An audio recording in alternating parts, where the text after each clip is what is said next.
Wake up, gamers, because you're listening to the Big Think Dimension with Dan and Bob Video Games. So it's an emote, and it's Banny in a Bane mask. Please stop. KZ Excellent. I'm optimistic about things. And Mr. Feel. Someone please give Dan a house. Here on GigaBoots. So I ate the new Burger King chicken sandwich. Oh God, you beat me to it! Oh my God. Oh. Is that like the blackened chicken sandwich? No, it was just the God, it's called the Chick King. Oh God, this thing looks crispy as shit. People assured us that the Burger King chicken sandwich is immaculate. That's true. I believe Bill Oakley said it was his favorite fast food fried chicken sandwich. That's insane. It looks pretty good. Okay, so I went to the real Burger King. I didn't go to the Niceville Burger King. That one's Silent Hill. We've probably been over that. No! The others are merely portals for Silent Hill. Yes, exactly. You get a waiting room at very least. The portal is the bathroom. God, is that true? Okay, Bob. So now, as a preface, you've eaten fried chicken sandwiches from. Did you try the McDonald's one? Yeah, I tried the McDonald's one. You've tried Chick-fil-A. I tried Chick-fil-A. You've tried Zaxby's. Yes. Popeyes as well, and of course, KFC. This is some KFC core chicken sandwich. Which is to say it's the worst. Yeah, I was gonna say, damn it. Okay. Yeah, it's one step above KFC because the chicken feels more like a real chunk of chicken. Like there's something about the quality of the KFC chicken where it's like, this doesn't seem right. This is too soft. Oh, but I like soft. I want soft, gummy chicken in my mouth. Honestly, I'm considering going and getting one of these later. Oh my God. Yeah, it's not that bad, but the crust, the breading is definitely more like the KFC breading. Oh. There's something about that flavor profile. Okay, now I'm just, I guess the word's perturbed. I don't, But yeah, I would definitely take any of the other chicken sandwiches over it, other than KFC's. But they beat KFC, so that's something. That's... Also, it was a fairly long wait, and then the sandwich wasn't super warm, and neither were the fries, so I was like, this is weird. Dude, fucking that's... Uh-oh. I never eat at this one pizza joint. It's too expensive. Like, I ate there once on my staycation years ago, and then I ate there again when we heard we get to live indoors. Mellow Mushrooms, the name of the place. It was a nightmare ordering it. It took forever, and then I realized this bitch keeps forgetting my name. She literally just forgets it by the time she goes to check the pizza boxes. She came up with 3 names for me, Bob. Oh my God. She's like, Cameron? I'm like, no. This isn't a live stream. Cameron isn't vexing me. Yeah, same deal. It took forever, and then the pizza was like not even that hot. I'm like, oh my God. I'm gonna kill you. That hurts. Just to clarify why this really hurts to people who don't get it. This pizza was like $20. We got 2. Ooh. It was like a $40 or $50 pizza order. It sucks so bad. God, that's crazy. And then, of course, this place is nowhere near Bob's house. Hell of a drive. Anyway, that's really unfortunate about that fucking chicken, Bob. But hey, better than KFC. Put that shit on the box, right? Oh no. I'm hoping it can fill the heart that the chicken sandwich that Church's Chicken quit having. The hole that left in my heart. Maybe. God, I wish we had a Popeyes nearby. That's still been one of the best chicken sandwiches of all. I also wish that I had a Popeye nearby. Yeah, the nearest Popeyes is out in Fort Walton Beach. Yeah, it's not great. But I also played video games. Oh, you played video games? Oh, shit. Oh, that's good, Bob, because I sure as shit didn't. Oh, man. We did the live stream stuff. That's so you not played real. that at least. I don't remember what that was, so it's not real. Okay. We'll hold off on talking. We played Resident Evil 5. Yeah. We also played Mega Man 8 through 11. Mega Man 8 through 11 is really good. I did the worst at Mega Man 11 I think I ever have. Yeah. It was dire, that stream. I immediately beat the hell out of the game right practice. after. Yes. Or is it because you came off a bunch of Indie Creates games, so your brain was ruined? It wasn't that, but I did enjoy the part of the stream where I was like, man, I can't believe I did so well at Mega Man 9, and then I'm just fucking this up. And Feels in chat, he's like, yeah, I'm actually really pissed at how well you did at 9. Yeah, that annoyed me because I was in that one room in 9 for an hour. Jesus. 9's, yeah. 9 and 10 are still just so bad. I don't think it would cause me a problem now that I learned. Yeah, it tricks you. You don't actually need to climb all 3 instant death fire pillars by freezing them with concrete. You only have to do 1 and then use the fucking rush coil. Like, that helps a lot actually. Yeah, it does. But yeah, we also played Resident Evil 5. Bob, What's up? Resident Evil 5. What do you think? It's a lot of fun. Great game. It's really fucking excellent. It's a I'm doing shame. that soon. Oh yeah, that's right. You're also doing that live stream. Yeah, I'm doing co-op death streams. 1 stream of 5 and 1 stream of 6. Good luck. Oh man, one of those Yeah. sounds really great, and the other really doesn't. I made a joke during RE1 when I was talking to my friend Alto about co-oping them. It's like, well, I know someone else who did 6 in one setting, so why don't we do that? And they're like, yeah, that sounds like a nightmare. Let's do that. Jesus. Do you know someone who did 6 in one sitting? Yeah, that was Nep. She did that. 'Cause Oh, she's okay. deranged. She's like, yeah, I did it in one sitting, and I started getting tired and failing QTEs, and my friend was a misogynist to me because we were really tired. It's a rough time out here. Don't do the Ada campaign. It basically no, offers. Bob, they have to. Oh no. It was DLC or No, something. no one's paid for this, but we're gonna see how we're feeling. Oh. But yeah, I'm looking forward to 5. Yeah. Yeah. 5's really excellent. It's a shame every time I go around and I'm like, yeah, we played Resident Evil 5. People are like, ooh, that's a bad one. I'm like, no, that one's really fun, but it might not, read to people who like traditional Resident Evil and didn't co-op it. 6 is the one that's truly terrible. Yeah, 5 needs co-op to be really great because so much of it feels built around like the combos. Yes, the combos are really cool. I think it would be lesser without it for sure. Yeah, and a lot of Also, I was always just butthurt that they made the knife like a third as effective in RE5 versus RE4, and Chris has a so giant good. machete. Yep. But yeah, I don't know. That was like one of the few Resident Evil games we didn't play through last year. So Right. it felt really great to go through it now. Bob and I kind of want to go back and do more, like some more mercenaries or play just a little bit more of the campaign to max out some weapons. Yeah, there's 2 DLC things to play as well. that's that would true. be neat. But yeah, the Mercenaries is a ton of fun. God, is it good. We basically had to stop, and I don't think I could tell people during the stream yet because I didn't want to jinx it. I think that was the stream where we had to stop because I had housing stuff in the morning. Right. It was like, I finally fucking found a house that I could rent.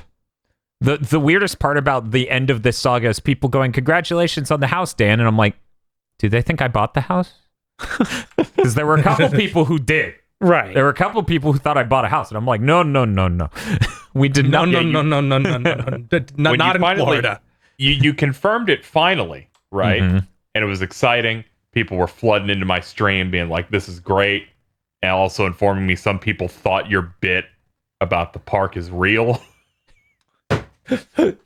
Yes, There's certain people. certain confused farmers were like, man, is that real? Were you really in a park? Why were you in a park? Jesus. Sometimes it's easier to shorthand things as in a park because living circumstances and the conditions of them are insanely hard to convey. And I'm not here for pity. It's much funnier to say, I live in a park. Congratulations. Yes, I'm very glad to no longer live in a park. Right. That thing I definitely did. I don't know when you're like, hey, let me show you what the situation here is, because you wanted to point out things to feel, and you pan the camera to an empty room with a PS5 against the wall. That's the first thing we see, and I felt like I was shot. The best part, my PS5 isn't even in that box. I just brought over my empty PS5 box to stick it in that corner because it's funny as shit. I mean, yeah, of course. Why the fuck? The PS5 has one use, and it's to be connected. You put that in the box with no OLED, Right. And we've got E3 Point. coming up. I can't move. Yeah, you can't move. Yeah, I can't move most of my shit out of Bob's. Which I would also like to know. I do not live with Bob. I know quite a few people who assume that for the longest time, apparently. Again, refer to the clip. Yeah, Yes, the clip is very accurate. Bob, I live in a house full of Dan's things. Now Bob will live in a house that looks like a house instead of a weird studio. Weird. Man, It's like when someone dies and you clear out their stuff. you're gonna be like that fucking. Jesus. Your house is gonna look like that picture from Fresh Prince of Bel-Air where Will Smith's just in the empty house. Just like, where'd everything go? Where did everybody go? It will be What a a little video bit game. like that. I just You're like, why is imagine it so like echoey? just imagine like somebody coming to see Bob and Bob's just lying spread eagle in the middle of his living room floor because he can. It's like the Squidward future thing where he lies on the ground and just scrunches up yelling future. But it's him yelling space as he crunches over and over. Oh, he's just turning into fucking Tim Curry. Yes. Space. Space. But yeah, Resident Evil 5 is really good. Really want to play more of that. Not sure what we're streaming other than E3 for a while now. Yeah, E3 is coming. Between E3 and needing to move the entire GigaBoots studio. Yeah. Yeah, which I assume will start after E3. Oh yeah, of course. Jesus Christ. I might move some retro consoles. Yeah, I don't think we'll need those. We during won't need E3. those for E3. And we have plenty of ways to play retro consoles without using the consoles. For example, the Mister. Yeah. They'll buy my that own Mister. That fits in a big pocket. I wonder how hard it would be to buy a Mister right now. Yeah, I don't know. Because it started getting more popular once, people started talking about it more. Right. A lot of really good videos. Mm-hmm. And a lot of buy bad one ones. right this second, Bob. Oh, yeah? Cool. That's cool. But yeah. That's good. It's good. Very, very, very proud of you to get a home that seems like it's made of wood, stone, and like grout. Rick. A PS5 box. Yeah, a PS5 box. That I think is the most critical of all of those. It's fucked up because there's so many different elements of like I've never remotely lived in a house this nice ever. And weirdly enough, ladies and gentlemen, if you're wondering why I didn't rent an apartment, we need enough space to run GigaBoots out of it, and we need to not hear neighbors coming through our mics like our current situation at Bob's. And I also Part need of Dan's job is to yell at 4 a.m. Exactly. That's the last and most important point of I can't get evicted from an apartment by yelling at 4 a.m. as a part of my job. So yeah, I had to go for a house, and this house is really nice. Weirdly enough, it was the one that let me in.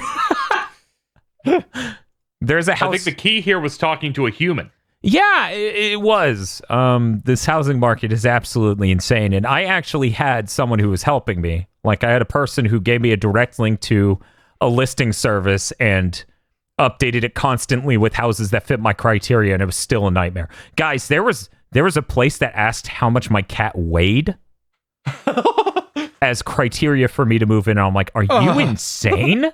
They're like, what's the gender? The breed? claws are gonna break the floor. What's the gender, color, breed, and gender and weight of your cat? And I'm like, what? Double gender? Yes, totally. I had a stroke, and I'm like, you realize if you reject me for this house because my cat's orange instead of brown, I'm gonna kill you. Like, this doesn't make sense as any criteria for you to reject me for moving in, so I don't understand. I'm gonna die. Dan's like fucking hero Yui. He rips the rejection letter in half and walks past letter and goes, "I'll kill you." Dan. They're gonna fall off the cliff, and their theme music will not play. And they will not move after doing that. I'm imagining it's as at a Gundam scene, so they're already in cast, and you just toss them. Oh no! Don't throw Jared off the cliff. Yeah, do it. God, that's really good. Now soak this in, audience. Soak it in. This is our last normal big thing before E3. Soak it. There's good energy. We're talking about food. Mm-hmm. It's an edited thing. Yep, instead of a live thing. Yeah. So you enjoy that. But yeah, I don't know, Bob. Did you play things other than the amazing Resident Evil 5? I in fact did. So that new Fate Stay Night game came out. Every day, today's menu for Emiya family. Tosh had a stroke when Bob said that name. Bless you. She was like, "What about every day?" He's like, "The game." She's like, "What's it called?" It was like a Who's on First bit. Yeah. Ugh. Yeah, it's a nightmare name. I can't believe they didn't change it even one bit. Yeah, no, that's insane. Okay, Bob. So this is a Switch exclusive made on Unity. Oh. Yeah, so brace yourself. Okay. No dub, which is kind of what I expected, but I had hope because they dubbed the freaking VR games they made for PlayStation. They're free. That's true. They did do that. That PlayStation VR money. Like a Pell Grant. Yeah, it is. This game runs really bad. It has horrible input lag, like insanely bad input lag. And a lot of games are timing based, like hit the button to hit the knife at the right time. But it has full real recipes you can look at, which is pretty cool. That is pretty cool. And a story mode that's like cutscenes and full voice acting for it. So that's neat. And like goes through this stuff. I hear it has both stuff that was in the anime and animated, and stuff that just hadn't even got to that, like from the original manga. So that's cool. I'm excited to play more of it eventually, but I might hold out and hope that the Switch Pro, whatever it's called or whatever, does anything. But I doubt it. Like, this seems like it's just Unity is a bad development area for Switch games that are low budget. Like, I mean, Unity's pretty resource intense to run games smoothly. That's why the PS3 had it so rough with Unity. Yeah. And even the PS4 and Xbox One, could have done better because CPU bottlenecks. So it's no wonder the Switch has trouble with Unity a lot of the time. Yeah, the game looks pretty nice. Like, they did a good job on like making these models cell animated and stuff. But oh man, it needs to have at least not this horrible input lag. Yeah, that seems integral. Yeah, because every cooking game has some sort of feature around timing. Yeah. Yeah. But you get cool pictures of the food after you're done, and you get to have Saber eat various things, So, it covers the bases on those fronts at least. I don't know if there'll be tacos. Seems more like Japanese cuisine. It's very disturbing. I don't know. Takoyaki? Maybe we'll get there.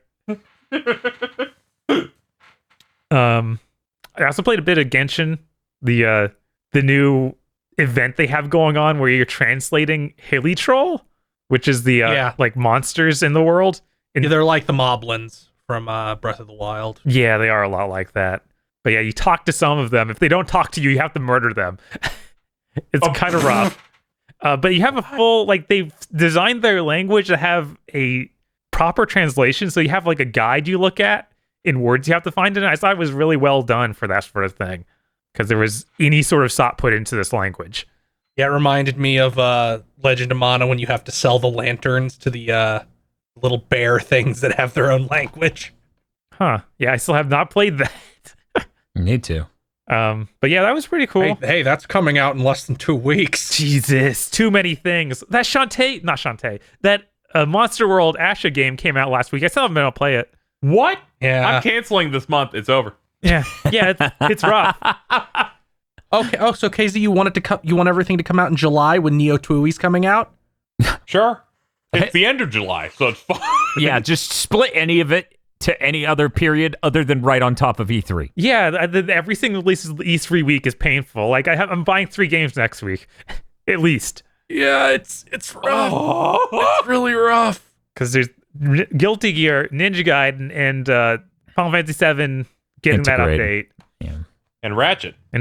All in that one. Oh God, I don't know anybody who cares about that, but somebody probably cares about that Alex Kidd in Miracle World remake that's coming out also this month. Jesus. Yeah, I don't know why you guys are complaining. Me, a person who just moved into a house, has plenty of disposable income to deal with this nightmare. I laughed. I laughed, Jack, because fucking the streamer Maximilian's into like almost all of these games is just going, I'm falling apart.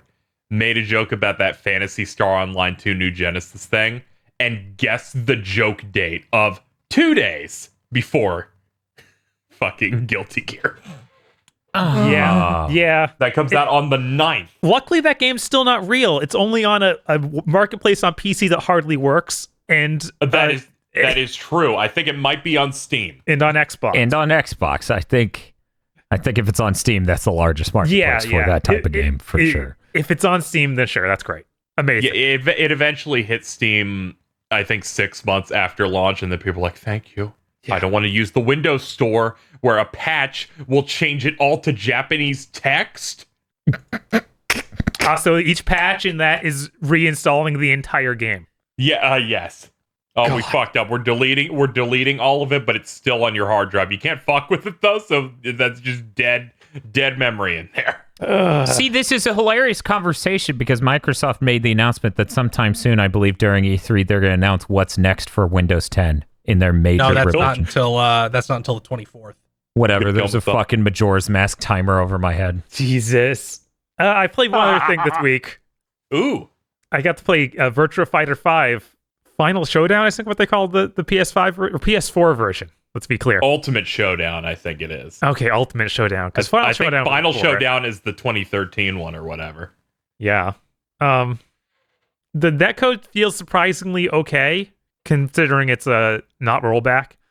But I only had a few matches that were just unplayable levels of like lag and whatnot. And there are definitely a lot of weird changes. Like the audio is the worst thing in this game. It's fucking insanely bad. They have what's called auto ducking. So during a round, they'll make the music way too quiet so you can hear really bad quality sound effects. Then the round will end and it will ramp up the music a little. And then the next round will begin and it'll ramp it back down. It's really, really seems bad. really levels of- distracting and bad. It is really distracting and bad. So you fucking nail it on the head. It was really disappointing. Also, there are a lot of visual elements to it that look fucking terrible. It's like the iconic Virtua Fighter stage is you fighting on a beach with an arena in it and a bright blue sky. Now the entire top half of the screen's blue because there's a bloom effect. So the top half of my character is tinted blue all the way across. It's like, this is a hideous effect. What the fuck were you thinking? When it comes to input latency, it's apparently only 6 milliseconds less responsive than the original. So that's pretty good. I was expecting more when I saw a poll about it. Yeah, that Noodles poll. Noodles, by the way, is one of the only two other people I trust when it comes to testing input latency, and we still have fundamental disagreements about a couple things. the other two. But anyway, Noodles testing 6 milliseconds slower. That's reasonable. That, of course, does not include the online, which has palpable input latency additions. Yeah. Because it's definitely not delay based. It's Kiwami based. Actually, I don't remember what they said it was, but They said it was Blitz netcode, There we and that go. eventually turned into apartheid netcode.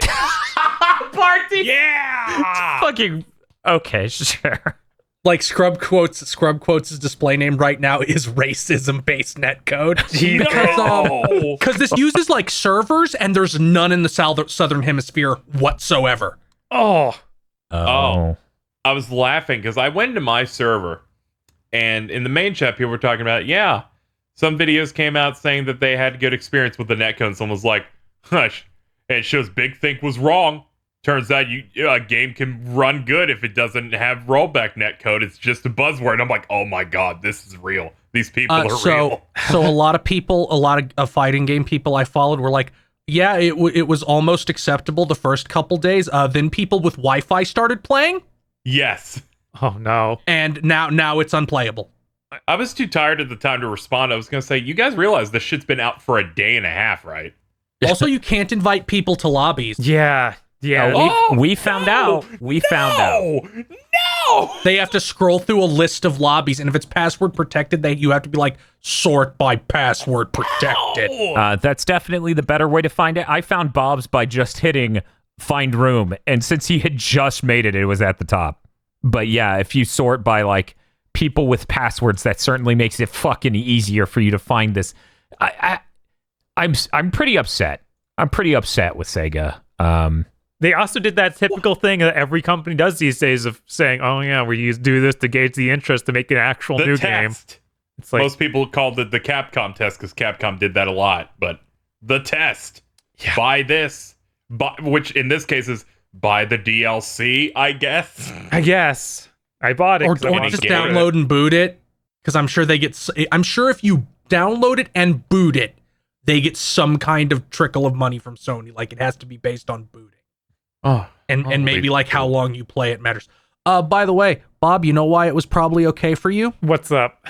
One of those servers is in South Carolina. Yeah, that would help. Man. In fact, let me just post the chart.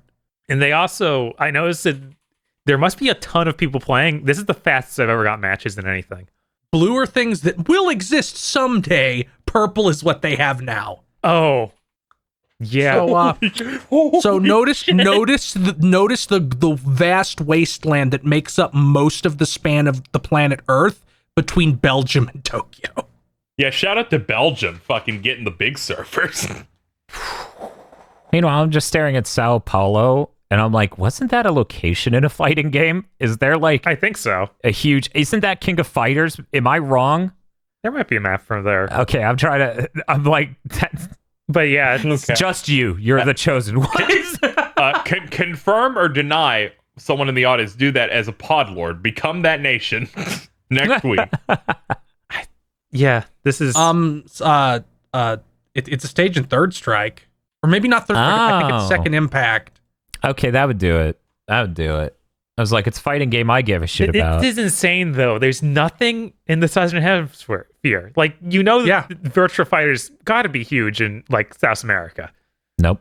Why would you think that? Oh, I have no idea. It's not like they have a tendency to love fighting games down there.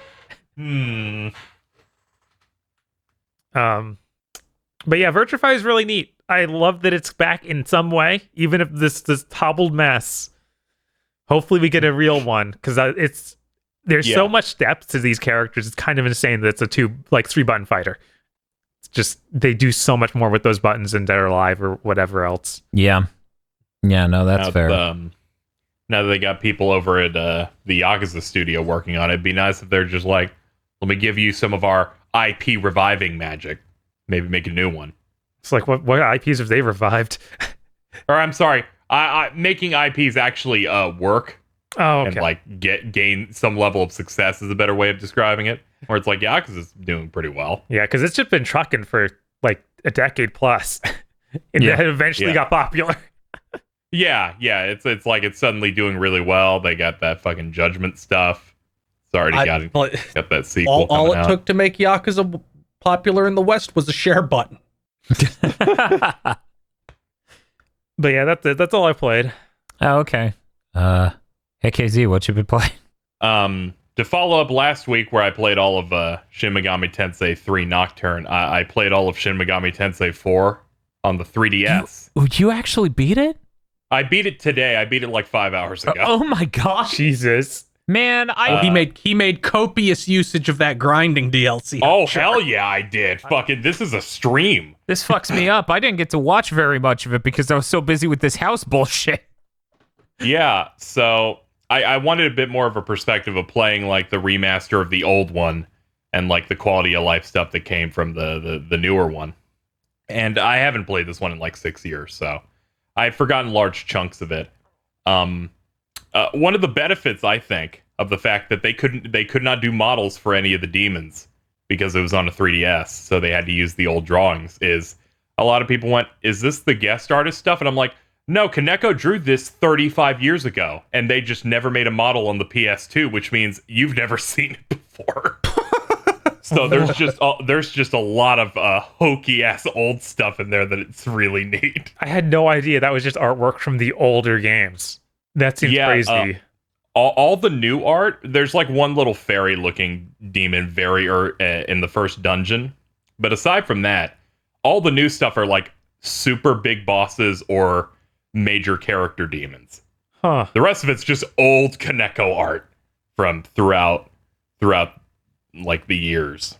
From 75 years ago. It's like, here's this other old one he did that is a penis that's 8 feet tall and climbing a giant rod. Huh. What could it mean? We don't know why he made this. But here you go. It's like when I watched a video of, here's a list of old demons that they haven't brought back, and here's Cthulhu. Cthulhu just has a giant cock in his mouth. Don't know why. It'd just be like that over there. But I jumped into this. The combat's pretty much the same from Nocturne, but they added like one quirk to it, smirking, where if a character is hit by if you like hit someone's weakness or you guard an attack or absorb it, smirk activates, which implies that you've become full of shit and get really confident. So you suddenly get hit, you have higher hit evasion, you will critical attacks now and just deal more damage, which I think is really funny. Until a boss gets one. And then I go, I can't even attempt to hit it now. Yeah, like I need to burn this turn. I just remember all the people like making comics because you have like NPC party members with you sometimes. You do, yes, and who are like they're just gonna cast something the boss is resistant to and make him an invincible smirking super chat. Yeah, in the end of the first dungeon, the Naruku dungeon, you fight Minotaur, big giant dude. The game will randomly choose one of 3 possible samurai party members you have in here, and if they pick Walter, who is like the chaos aligned hero in that, he will just cast fire on this thing that just blocks it. Then it'll smirk. Then it'll do, I'm going to hit every party member with a physical attack, and you lost. It's over. It's done. It's just, you gotta hope. Smirks. He keeps smirking. Yeah. Like, fuck you, Matthew Mercer. Yes. It's him doing that. It's him jobbing incredibly hard, and you're like, I guess on my next retry, maybe they'll choose the person who will just miss an attack, or maybe the one that will cast ice. That would be swell. Bob, I have a feeling we're both doing. Oh my God, you posted it. Well, I was going to post this. I think that's what he's doing. It's literally like this. The way it's because some characters have like that expression as a sprite. Oh my God! It's literally just the super Vegeta smirking. Yeah. We talking Majin Vegeta? We doing one of these? No. Like when he points the thumb at himself right before Cell beats his ass.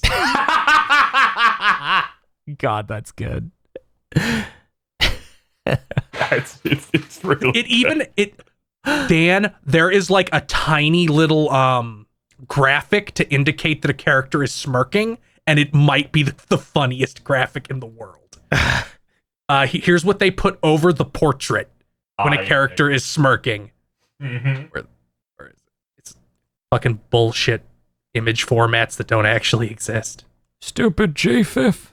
There, Yep. they just put that over the character. Jesus. Yes. And then the portrait starts glowing a little bit, and you're like, all right. If I go over to them, it's great. And then the sequel like follows that up and adds more mechanics to it, like making it so that magic can crit, because magic cannot be a critical hit. It's not a physical attack. Right. So are you gonna go to Apocalypse after this?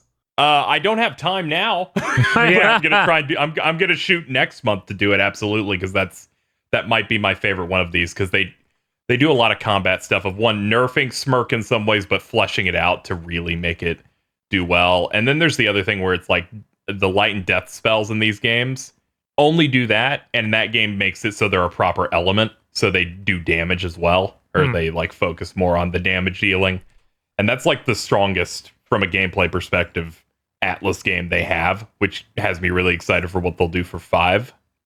They also fix problems that exist in this game, like this might be the worst map in any video game I've played. So in the overworld for all the SMT games, you're like a little triangle with a head on it that like moves across like a panorama. This is the worst one of those, because they're like, what if it's really congested city streets with walls and blockades everywhere, and navigating is just ran into the wrong thing, but there's no random battles anymore. Instead, there's little enemy icons that will sprout out of the ground and occasionally just run at you. God, I actually so you're like, I'm dislike that it's more than random battles, honestly. Yes, eventually they give you an enemy skill to like avoid battles, but it's not an item like in Nocturne. I do not know why some things in this are backwards in terms of gameplay. where if you're a higher level, if the enemy runs at you in the overworld, it just screams and explodes. Because it's like, oh, you just instantly killed it. It's no problem. You're good. That's cool. Navigating is really bad. You'll hit areas like Ikebukuro in this, where it has 3 entrances/exits. You cannot get to them from inside. They're like quartered off in a certain way, so you have to come in from one region of the map, or another region of the map, or another region of the map. So, in the end of the game, I was like, okay, do I go in from that? Let me read this. I have to go from this town over and take a tunnel this way and whip around this direction. It's just really bad. The normal dungeon mechanics are perfectly fine, because also the enemies are in the field now. But they do something I don't see a lot, where you'll like play a Persona game and the enemies are also on the field, but they're pretty non-threatening. Like maybe they'll run at you if they notice you, that type of thing. Here, these are premeditated sneak attacks. I was in a dungeon where there was a hole, just jumped out of the hole and hit me within 2 seconds. Or you're going down a fucking crosswalk and 4 of them appear around you to jump you. To be like, no, you're getting in this battle. And I'm like, okay, that keeps, I guess, the spirit of you really wanted me to do fight. So I guess that's fine. But there is one thing they do that is not fine. Where in certain rooms, they have a random thing going where if you run across the street, ghost hands will grab your legs and hold you for 7 seconds. They are not coordinated with enemies, but they're hoping that an enemy's near them will just run and hit you. Great. And they're just like, oh, yeah, it's a little bit cruel. Story was all right. I did the neutral path this time because I did like Chaos my first time playing. I enjoyed it, but regret doing it. One, it requires a guide to achieve it, because how the game works is you get choices through the story every like 20 minutes. It feels like they give you points toward Chaos or Law. And the spectrum is like -100 to +100. To get the neutral path, you need to hit between -8 and +8 on your score. You need to be in that small region. But they know people would try to be as neutral as possible, and say you got 0. Say you hit the end, you have a 0, a perfectly neutral thing. The final choice is binary and gives you 10. Oh, what? So you have to follow a guide, which effectively meant the guide's like, pick the top choice every single time. Then in this part, do a bunch of chaos stuff the whole time. Then side with this thing. And it just became a really big pain. Whereas with Nocturne, I could very easily figure out how to do every single person's path if I wanted to. Like, if I want to do this, I just say yes here. Yeah, I have to spend 80% of the game prepping. That seems cruel. Yeah, I don't know it's why rough. we do Yeah. that. Like, I don't think I ever got neutral in SMT4 because I found that I'm like, fuck you, I'm not doing this again. Yeah. You made the game wrong. Yeah. Yes, they did. That's what I said on stream. Like, you made the game wrong, and then they went, "Fuck you! You couldn't choose. We have to kill you." And then you have to like kill both factions at the end. But the biggest thing is they're like, "We need to. The only way for this path to work and for us to find a solution here is that you need to become the hero of the people." I'm like, "What does that mean?" Now that we're 95% way through this game, they're like, "What if you did 7 hours of 4 side quests?" I went, "Oh." And I went, oh, you made the game wrong. Yeah, they did, but I was trapped at this point. It was too late. I can't back out now. So I have to it was like 20 forced side quests to get myself up in the rankings to be the #1 hunter in all of Tokyo. And then everyone's like, "You're the hero," and it fills the hope chalice that gives you the key item so that you can then go and take out both routes. Because otherwise, if you pick like Law, you just do the Chaos dungeon, and vice versa, and neutral, you do both. I'm surprised there's only 2 paths. I feel like there's usually like several or more than that. Yeah, this one is just Law, Chaos, neutral, and another one that appears right before you pick the alignment that's just, do you want to get a game over and then do New Game Plus early? This is clearly the wrong fucking choice, and it's going to give you nothing. But that's the whole game. I enjoyed it, but I don't like certain characters in it too much. Some of the story parts are a little boring for me, but overall the gameplay is really strong, and I did enjoy it until it told me to navigate the world map at all, or that side quest stuff. But I'm glad I went through it again. I like it more than I did the first time I went through, where I got one of the other alignment endings, and I went, this is pretty bare bones-ish. And also, it feels weird that the final boss of Neutral is just chaos, like one of the two factions. But also, they have a super boss that seems like it totally should have been Neutral's final boss, but is instead a DLC boss. And then people are like, are you going to do it? I'm like, no, because they expect me to buy 2 other pieces of DLC to pass on really OP skills, because it's an Atlas super boss, and those are psychotic, where they're just like, you need to grind 30 hours to make a build for this. And I wasn't willing to do that at all. But I did enjoy my time with it. I just had some problems that I feel like for Apocalypse ironed out a decent bit. But it was good to remind people that, yes, a key character in all the Megaten games, the mainline ones that isn't Nocturne, is that Stephen Hawking creates the demon summoning program. Yes. Yeah. And people are like, is that Stephen Hawking? Is that? I'm like, yes, because he's a boss in a DLC, and all of his moves are apparently based on things from Stephen Hawking. His name is Stephen, and he's in Stephen Hawking's chair. Yes. Like, Shut up. like, But seriously. he talks normally, so it clearly can't be him. Oh. Then Hitler's gonna walk up with the shades, and everyone's gonna be like, "No, that's not Hitler." He's going to be like, That's not Hitler. According to the PSP version, he's called Fuhrer. he's going to walk up and be like, hey guys, how's it going? And they're like, he has no German accent. That's not Hitler.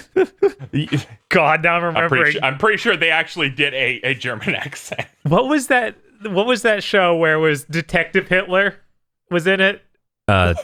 Danger 5? Yeah, Danger 5. That's the name. Danger 5 Season 2, by the way. Season 2 is insane. It's also probably not viewable by most humans, meaning that it should probably end up on cursed content. Season 1 is blessed content.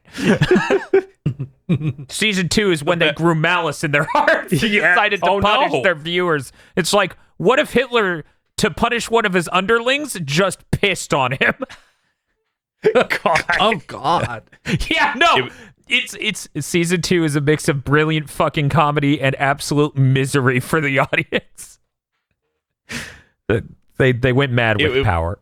That's all It was I'm much saying. easier to get my audience to understand, yes, this is directly referencing or doing that when I said, this series is over 30 years old, and this is a character created that time. Yeah. Of course. Like, it's a character from a Japanese piece of media from the 80s. It is going exactly as hard as you think it is.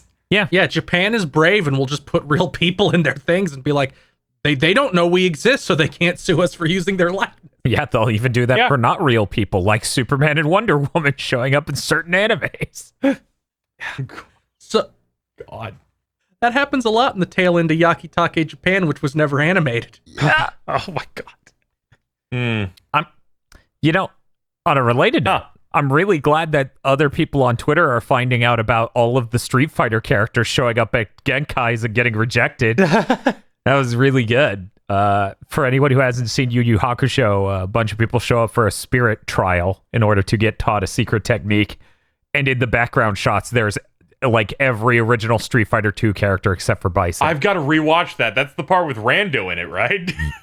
Yes. Yeah, it's like the tournament that they do in the first season. I need to look up a picture of Rando. 1 second. Rando. I think he's the one with red hair. It's like when Genkai gets introduced. Yes. Would have been right after that, I think. Yeah. The swastika guy's there, or whatever you call that symbol. Manji. Manji, yes. But yeah, no, it's really funny. You get to see Chun-Li, Ryu, Ken. They're all in the background. It's very funny. I forgot about it for years, but I laughed during one of my most recent watch throughs. But yeah, no, watching Yu Yu again. That's a good plan. Should do that sometime. Oh yeah, 100%. I got my Blu-rays of that. Made sure to get those. Yep, got them on that good sale. Oh yeah, 100%. Man, am I glad I got a 3DS capture card still. Yep. Because emulating that, I'm like, it's getting chunky anytime I go through a room. That I can't deal with that. I'll just use actual hardware, even though it uses a micro USB cable. Yeah, it's bad, and people should have engineered a better solution by now. But it certainly is better than emulation by a country fucking mile. Yeah, unless you have like an incredibly good like rig, because I have seen footage of it not being chunky, but then I've seen other stuff where it's like, yeah, when the enemies die, a black square appears behind their sprite because despite this still being like sprites and JPEGs and stuff, they do some really good effects of you froze this thing to death so it turns into ice and shatters, or my favorite, you use the force spell so they literally spin around like a cartoon character in a tornado. Which Very happens cool. to you. Oh It my happened to my Metatron, Bob. They hit him with it and he was gone. I then had to walk backward, run into an enemy. He's like, dude, I've been looking for you forever. What? And then he just fucking pops back into your party. That's insane. Yeah, that might be my favorite, like, dumb mechanic they had, where it's like, they blew you away or punched him so hard he flew out of a room. And I'm like, okay, let me go find him.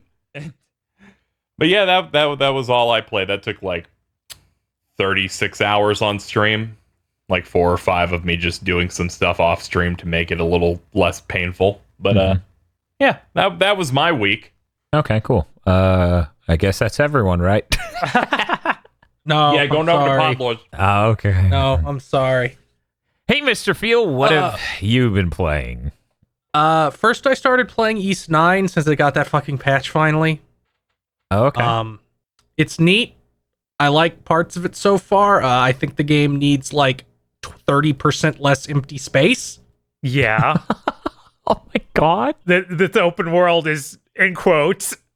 Empty open world, dead Walmart. Yes. Or dead Kmart.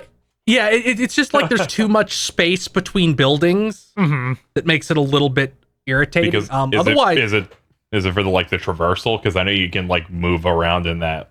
there's like, too moves much or for whatever. that.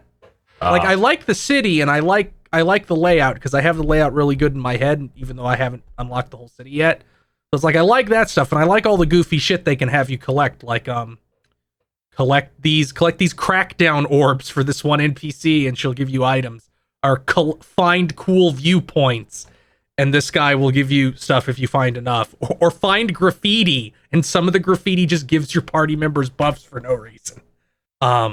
I think it's pretty funny that the explanation for why Adol looks the way he does is immediately upon starting the game, a character goes, I'm just going to shoot you with this bullet that turns you into a BlazBlue character. Yes. And that's why he looks the way he does in that game. That's so Like, fucking I'm just going to shoot you with that. I'm just going to shoot you with the BlazBlue bullet. The story is like annoyingly contrived, at least so far. I'm hoping it clears up. And I mentioned this on Twitter, but like, there's a couple characters in video games you don't get to have the villain teleport behind. Yeah. Like, one of them- You can't do that to him, can you? He's too strong. No, you can't do that to Adol at all. Adol's the fucking Ultra Chad. It's like, okay, I'm gonna teleport behind you. You beat in a previous game, you beat the strongest swordsman in this gigantic empire who was also hopped up on supernatural juice and had Sephiroth wings. But I'm going to teleport behind you and karate chop you in the back of the neck. And I'm like, no, you can't do that. It's like if somebody did that to Kiryu. Yeah, he's beat several gods, I believe. They break Yeah. their hand. Yeah, Just he's trying. beaten several. There's a part in the start of E6, Arc of Nepishtim, where this gigantic monster shows up and Adol beats it, and like the cavalry shows up, who are like this village that was nearby. And it's like, what the fuck do you mean you beat it? You can't hurt it with steel weapons. What do you mean you just beat it with your sword like a blunt object until it died? I'm like, yeah, you can teleport behind him. I don't like that they have to have a contrived reason for Adol to stay in the area the game is happening in. Yeah, that makes less and less sense the more you play too, so get ready for that. Oh, come on. I thought I was missing something. And I also don't like that there's a part early on where one of like the obvious party members like shows up and is like, I'm like an arrogant rival guy who likes to cause a ruckus. Fight me, Adol, because you seem real strong.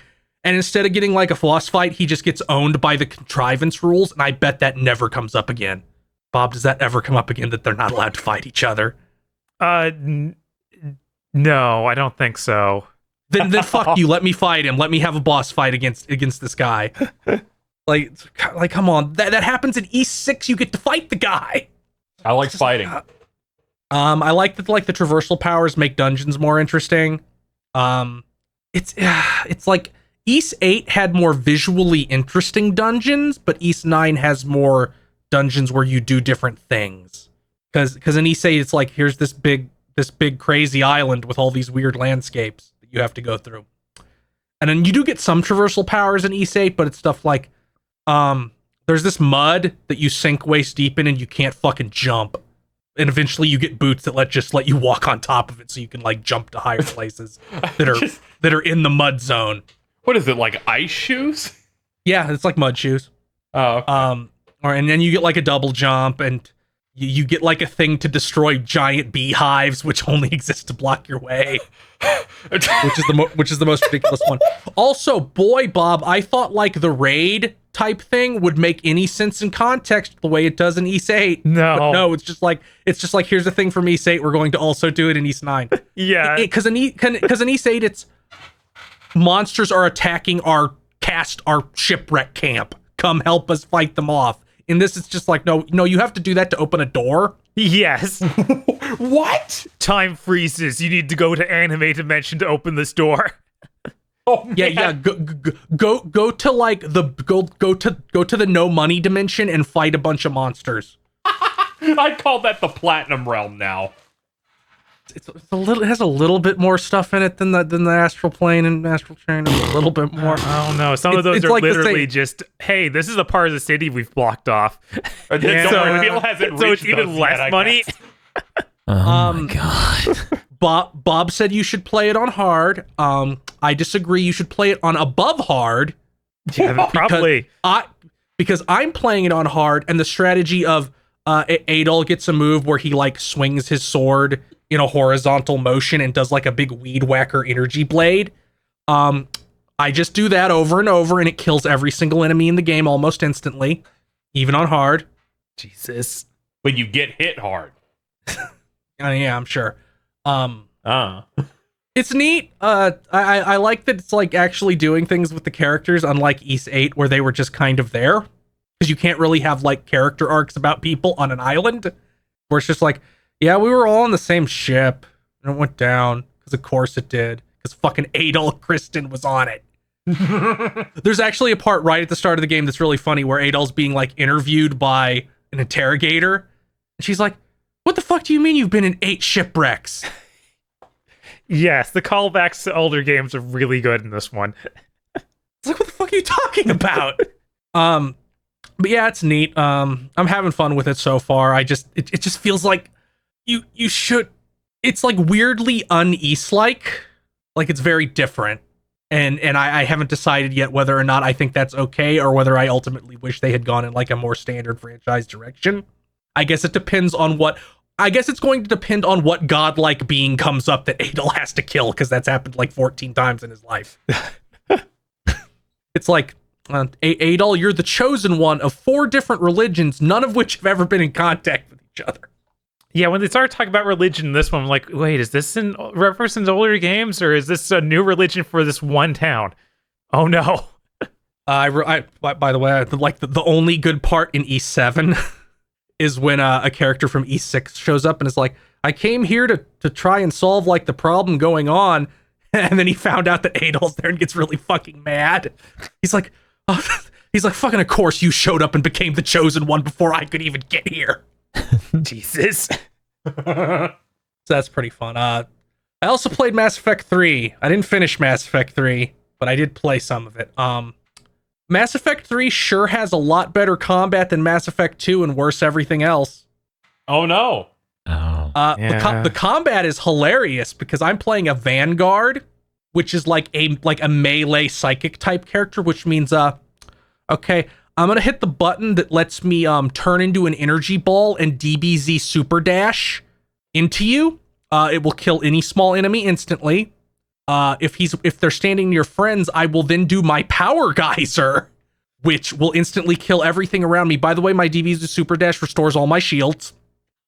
Since I am only carrying one gun, and the way Mass Effect 3 works is the fewer guns you carry, the lower your weight is, and the lower your weight is, the faster all your powers recharge. So basically, imagine if you had 4 buttons and all of them are Destiny supers and they all have 1 second cooldowns. Wow, that's almost like their mayhem mode, but Jesus. And eventually, and I did the DLC, and you can take one skill from a party member. All your party members offer one skill, and you can take one. So I took the one from the DLC party member that's just the Big Bang attack. Just Vegeta's Big Bang attack, except it will curve around cover. So it's like, wow, you should. So it's gotten to the point where I'm just like being condescending to the game, where it's like, okay, here's a big mech mini boss. I'm like, oh no, I'm gonna DBZ super dash into them and then just hold the trigger to unload my auto shotgun into the mech and then use the super dash again and then use the Big Bang attack. Okay, the mini boss is dead. What's next? And the game just cries. You can tell this game shipped a year early the moment you start playing it. The second. All the levels are like all the main levels, because I most of the time I've been playing this so far has been doing the DLC, which I never did before, because Mass Effect 3 has the worst ending ever in all of fiction, and all the DLC came out months later, so not a lot of people played it, is my point. But yeah, you start playing the game, and it's like this level feels hollow, and a lot of assets seem unpolished, and then you go, oh, that's every area in the game. This game came out 2 years after Mass Effect 2 and was originally going to ship 18 months after Mass Effect 2. They delayed it by 6 months. It probably needed a full additional year of development from when it came out, because there's just so much stuff. It's like, so KZ, like, yeah. Well, what in your head, if I say RPG side quest, like, what do you think of? Like, go to a place and fight some guys and get an item and come back, or maybe just go fight some guys, or talk to somebody for a person and like sort out the problem, and there's like options of how you can do it. You know, those are all like I did that for 3.5 hours today through SMT4. So it was literally go to a place, accept the quest, run somewhere, maybe fight something, or maybe talk to someone or grab a thing. What do you do? So in Mass Effect 3, there are like 40 side quests. Okay.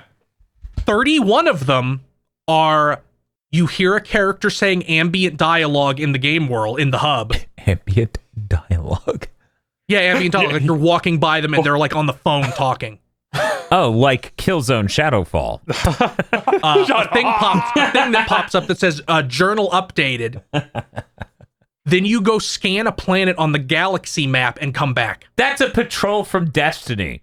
It's even That's not less. even- Yeah, right. even less. That's just a patrol. That's 80% of the side quests in Mass Effect 3.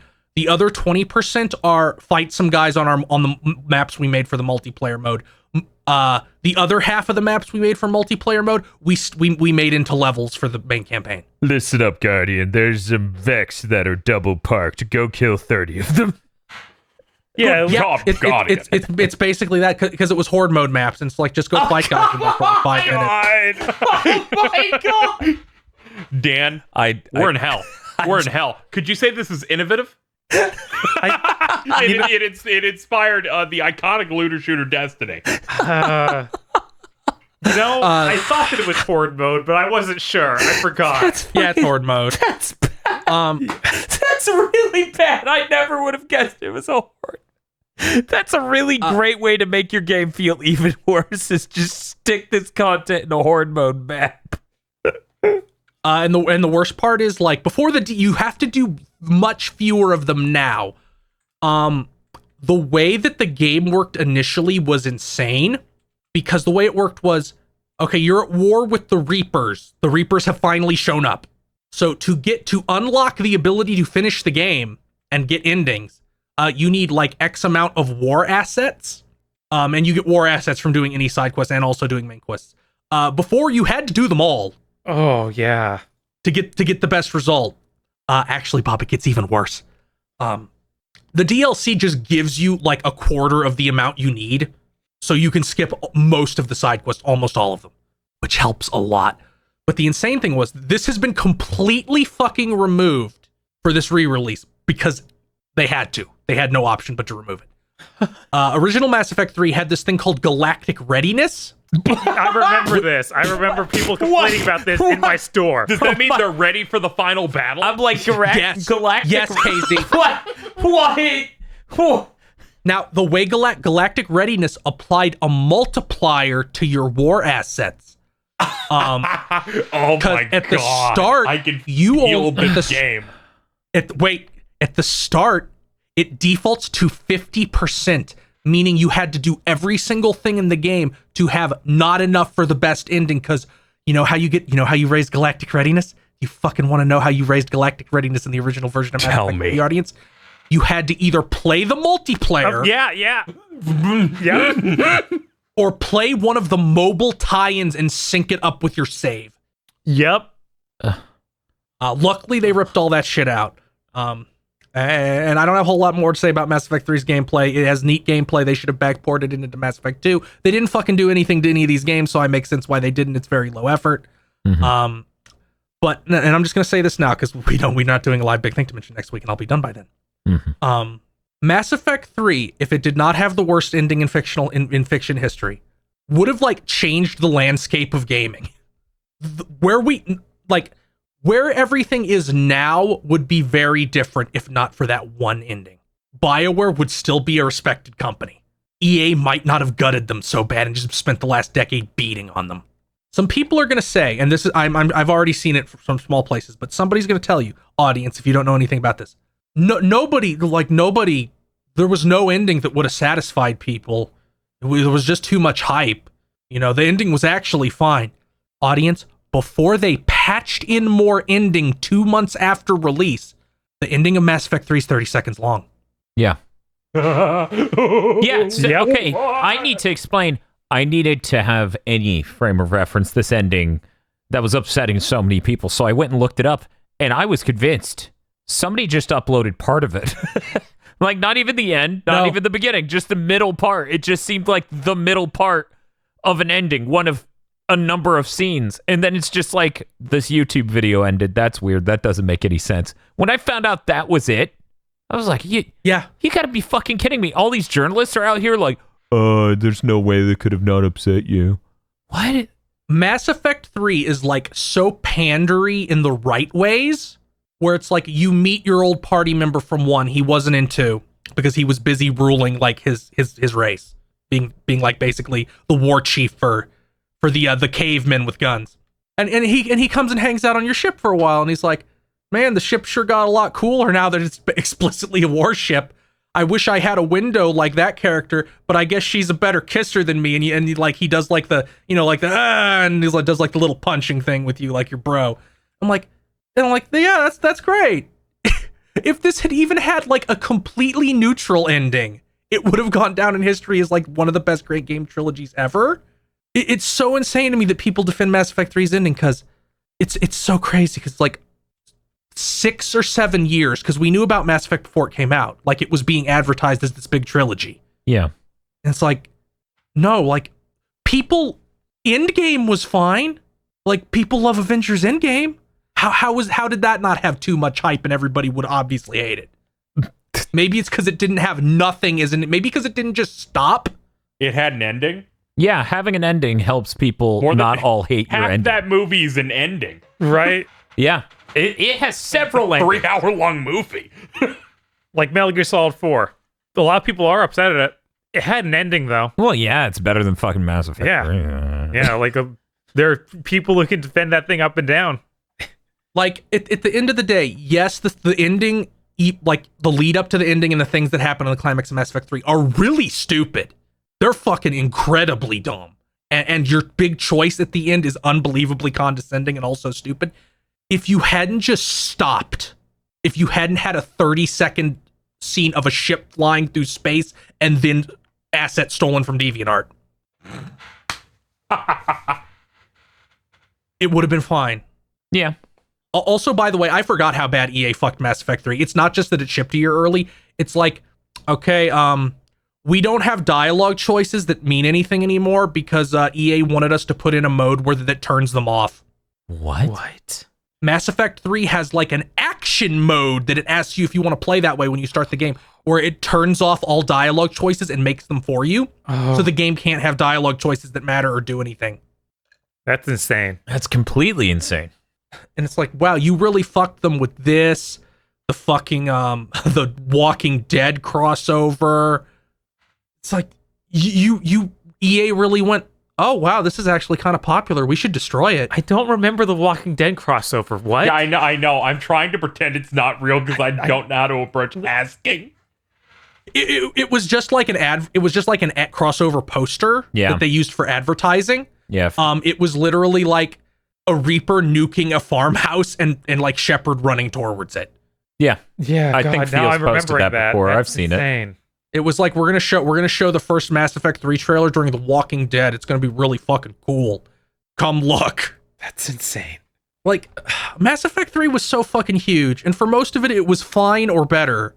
Like, I'm sure if you play Final Fantasy, you've seen lightning in that fucking Mass Effect armor. That was actually in a lot of things. It's like it crossed over with more than one Final Fantasy game, and then EA's just like, no, we're going to make it ship a year early. We're gonna try and turn it into Call of Duty for some fucking reason, and we're gonna take out the dialogue choices because those might scare people.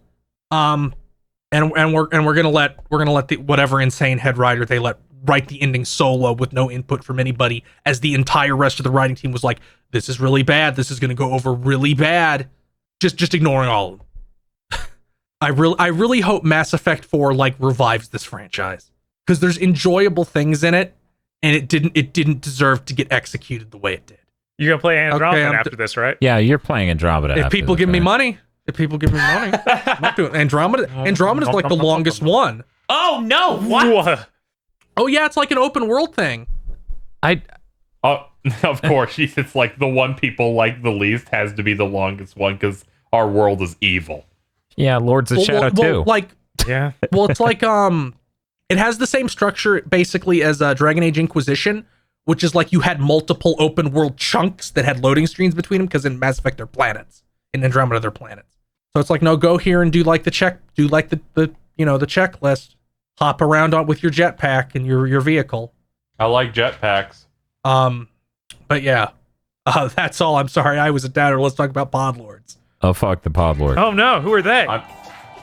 They're people who give us $50 a month. Oh, that's cool. Thank you, people who give us $50 a month. You are truly our greatest heroes. Yes. God, are you ever? Our greatest heroes. Everyone's thanking you. Even Dan's landlord. Please allow Dan to continue living indoors. That would be the darkest place. Oh, I don't. Thank you, Podlords, such as Lee Broyles, Corey Brown, Oh God. Muito Real. Oh yeah, that's I believe that's based on the popular Twitter account SMT Portugal. What a fucking Red Blaze Muito Real. 27. Funky Lil Juicifrost. You recognize him, KZ? I do. Look at him. Yeah, all he does is reference Full Metal Jacket in this game. Oh my God. He says he's gonna fucking break. He's gonna he-ho down my neck, is what he said. Yeah, and he has like 12 or 13 lines in one fight that are just that. Jeez. Suzu Shiro. Emperor Zero. Shibuya will be playing Sonic the Fighters in Lost Judgment. Hell yeah. Happy Pride Month. Let's celebrate by dabbing on Quantic Dream and David Cage's homophobic ass. Podlords, I appreciate you very much. Please do not spoil the best news item in the Podlord segment in the future. Like, when Randy Pitchford goes to jail, please don't make your Podlord about it. Oh, man. Rado. 101 Shades of Wonderful. Remastered. Oh, shit. It's Thursday. Gary Busey or whatever. Oh, okay. You know, I continue to be scared of this podcast for one reason. I looked it up. Gary Busey's on Cameo for like $350. Oh no! And I saw that in there because I was looking at who offers stuff there, and I also saw Master Shake and kind of lost it. It's important. That's good. Yeah. WTF Spider-Man. Super Saiyan Shepherd. It's a good face. Yeah, that's what you are if you play Vanguard in Mass Effect 3. That's one of the bit we've been running, that the S and S cells is for Shepard. This perk is so good. Modern Mage. Hoy, Podcast Thursday be upon you. Also, congrats on the house, Dan. Well, thank you. Boy, Thank you very much. DFW 3K. Me, when I find out the nice old lady at work is a landlord. Oh no! I'm sorry, but it has to be done. Yeah, that's to be done. I'm sorry. Now, is she a landlord or a landlord? Does she own 'Cause there's land? Because that's a landowner. Does she lord over people? Then that's a landlord. Is being a landlord how she makes her living? That's when you're a true landlord. Yes, that's when you ascend to landlord. Shiny Mew contemplates joining Feel and going to Niece's offices and committing a crime. Satire, comedy. Parody, patter, parody, satire, unactionable in Roblox, in Minecraft, for the purposes of entertainment and satire, in Bionicle. Thank you.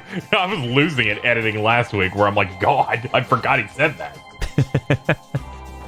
Santi Kunai, Kristen, Sir Doinkman, the Dream Eater Tonberry.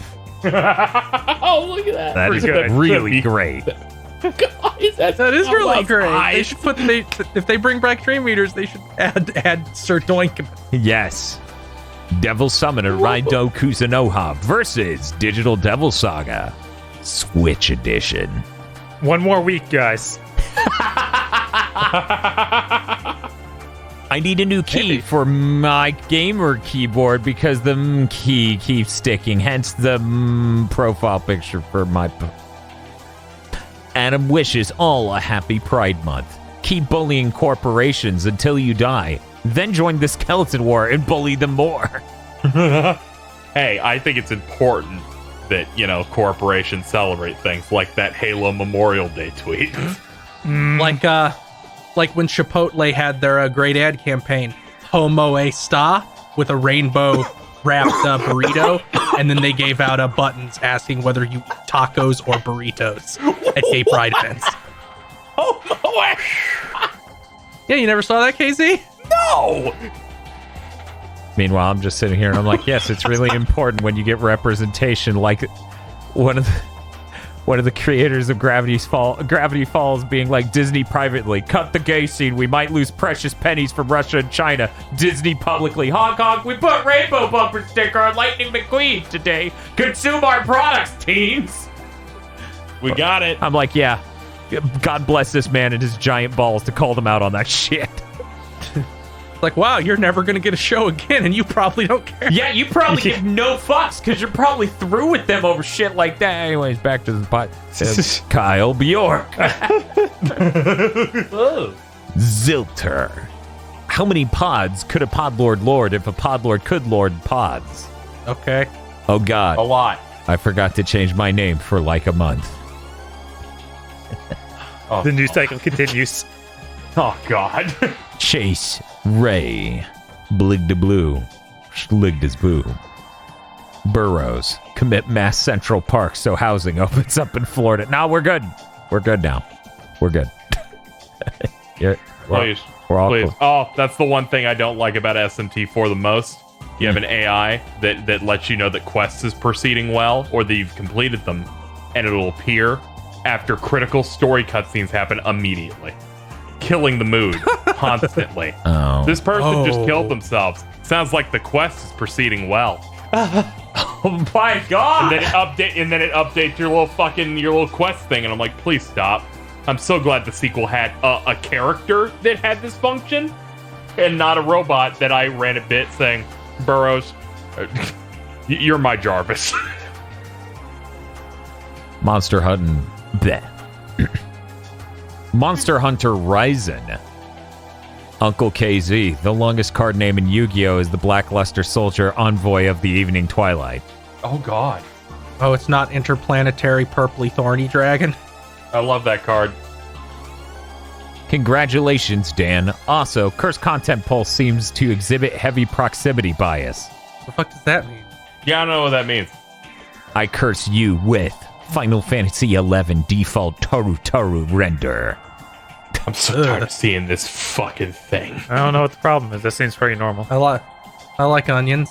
Prefer shallots. Cast in the emote of Banny. Bob not guilty.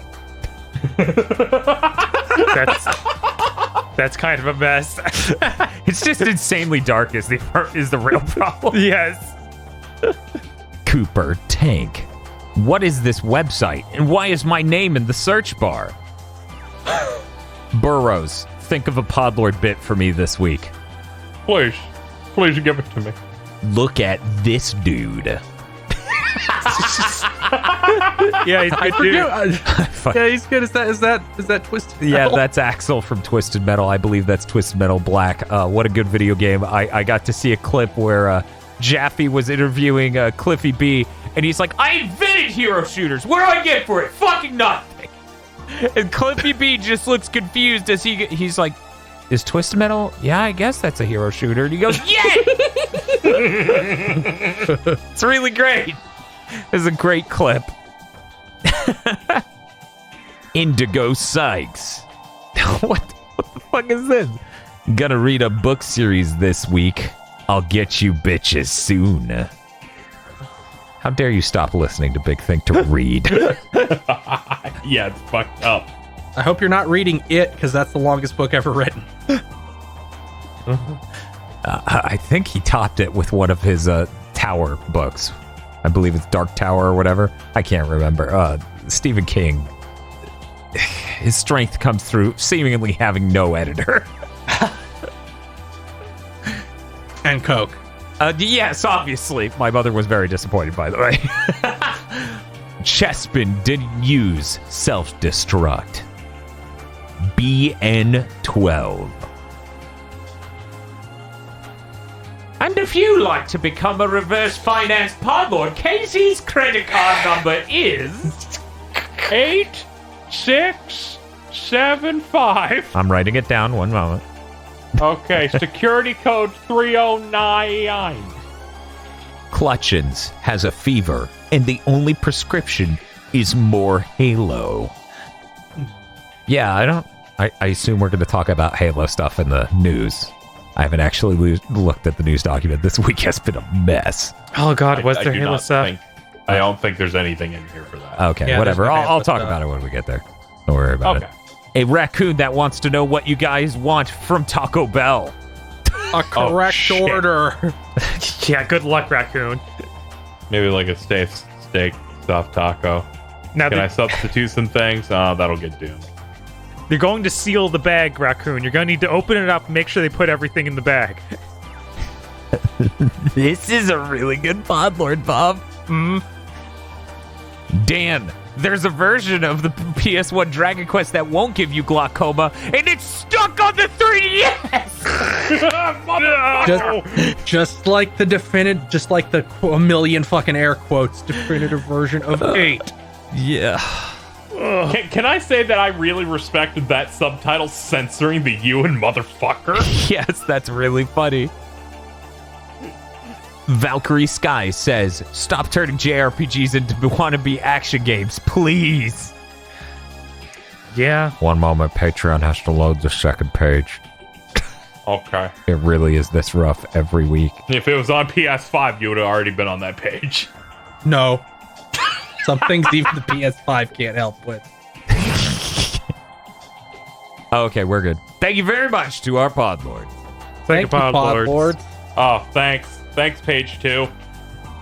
And if you'd like to become a podlord, you can go to our Patreon at patreon.com/gbpodcast. For as little as $5 a month, you get many benefits, such as early access to Chugging Bleach and Mondo Cool, our 2 anime review podcasts, Patreon exclusive shows with patron voting involved in them, Cursed Content Club commentary tracks, and extended armchair dev pitches, and sometimes gamer premonitions, where you get to hear all the stuff we didn't get to say in the main show.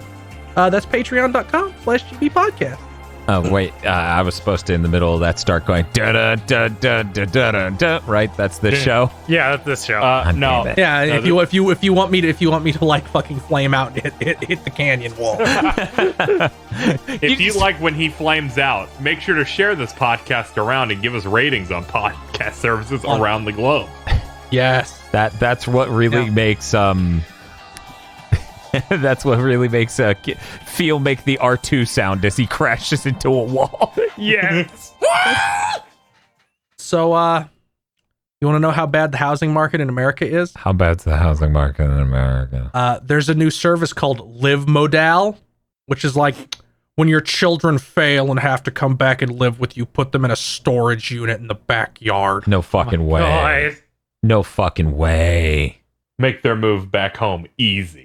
For the record, this is pronounced just like it's modal.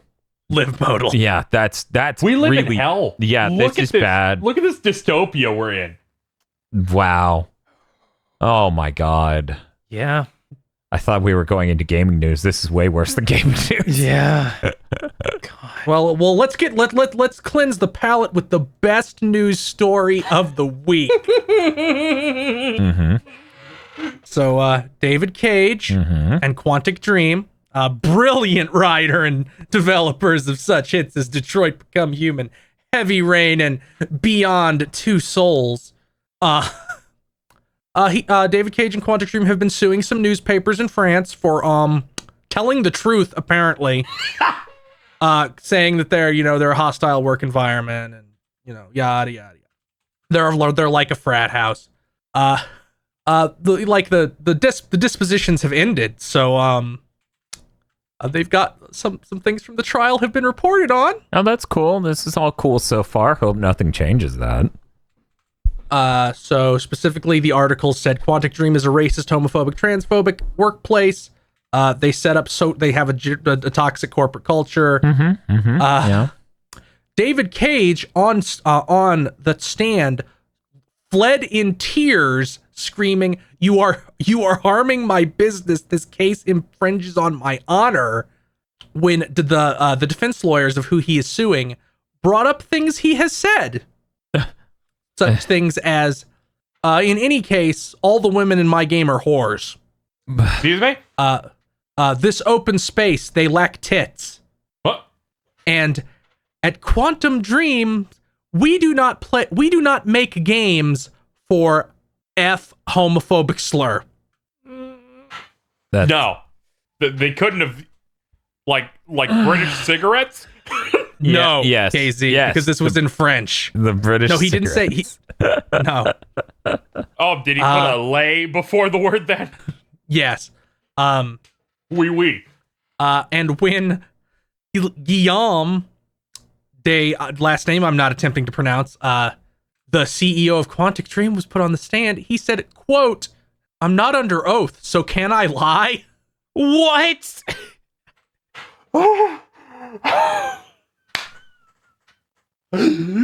Anyone who played the games David Cage has made and didn't assume this is the level of operation that was going over there, you're not very smart. And the judge eventually cut Quantic Dream off from calling witnesses to defend them because the witnesses weren't saying anything. They were just saying, "Quantic Dream is good. It's good. It's so good. I've never worked for a company that was this good before. It's good. It's good." And that was every one of their witnesses. Okay, I'm gonna break from this trend. The verdict will be delivered on July 8th. Okay, that's great. I'm glad David Cage cried. It's too bad we didn't get video of it. Yes. I'm gonna break from this to talk about how last week 505 Games lackadaisically just said in their investor text and whatnot, just hey, yeah, Bloodstained really did great for us. We got the universal publication rights on blah blah blah. It sold over 1 million copies. Anyways, we're making another. Like, what? You can't just say it like that, because they're not talking about the Curse of the Moon stuff. In fact, 505, as far as I know, isn't affiliated with those. It's just Ritual of the Night. So this is, Yeah. they just lackadaisically just acknowledged, hey, yeah, we're doing another. And it was written the same way. I think it was like Ghost Runner or whatever. It's some other thing that 505 does where they announced a sequel to something and said it was a new version in the same way. So Yes. it's like, yeah, they're making a big new one. Yeah. Yeah, it's real bizarre. But I'm glad. I'm super jazzed. This is what I've been waiting since the original was announced to hear. I'm very, very happy to know this train keeps on rolling. Ritual of the Night was my game of the year that year. I'm so happy. Yeah, if that game had come out any other year, it would have been my game of the year as well, for sure. Yeah, so I it got imagine robbed by Devil May Cry 5. it really did. Imagine if it hits any other year. That would be great. Man, just the thought of that was the groundwork, right? He had to work through getting it up off the ground through a developer who couldn't make the game at all. Yes. God. and then switching to another developer and also getting Way Forward to help with extra content. So I'm sure the next one will go way better. And yeah, I was gonna say, like, can you imagine a 2 of that? it'll be so good. I'm so Yes, excited. please. God, I'm excited. That'll give us 3 more Inti Creates Bloodstained games. Maybe one of them will be good. Yeah, sure. I hope so. Maybe Person it'll Moon be good 1 was once, good. and then they expect you to play it 5 more times. I wanted to note here, in case I forgot it last week or the week before, Master Chief Collection got that update that fixed a lot of the effects in Halo 1 that have been broken since the original Gearbox port to PC back in 2003, 2004. So tons of the effects. Randy. Thanks, Randy. Tons of the effects like teleporters, guns, sound effects for them, all these other things. Bump mapping was done incorrectly originally, so the texture for the ground you walked on was inverted because they coded the bump mapping wrong. They fixed all sorts of shit. It looks really nice. Hopefully they keep getting things improved. It's real promising. But that's basically all I wanted to say about that. Digital Foundry has a video for people who are interested. I think it's interesting. I think it's worth checking out. We will move on though. I want to talk about Feel's news. Let's go to Feel. Ooh. Okay, Sony revealed a bunch of stuff. God of War. I'm just gonna fucking call it Ragnarok, KZ. I'm sorry that it bothers you. I just wanted to make fun of people if it was wrong. I don't have a problem with people calling it that. God of War Ragnarok has been delayed to 2022, which no fucking shit. Yeah.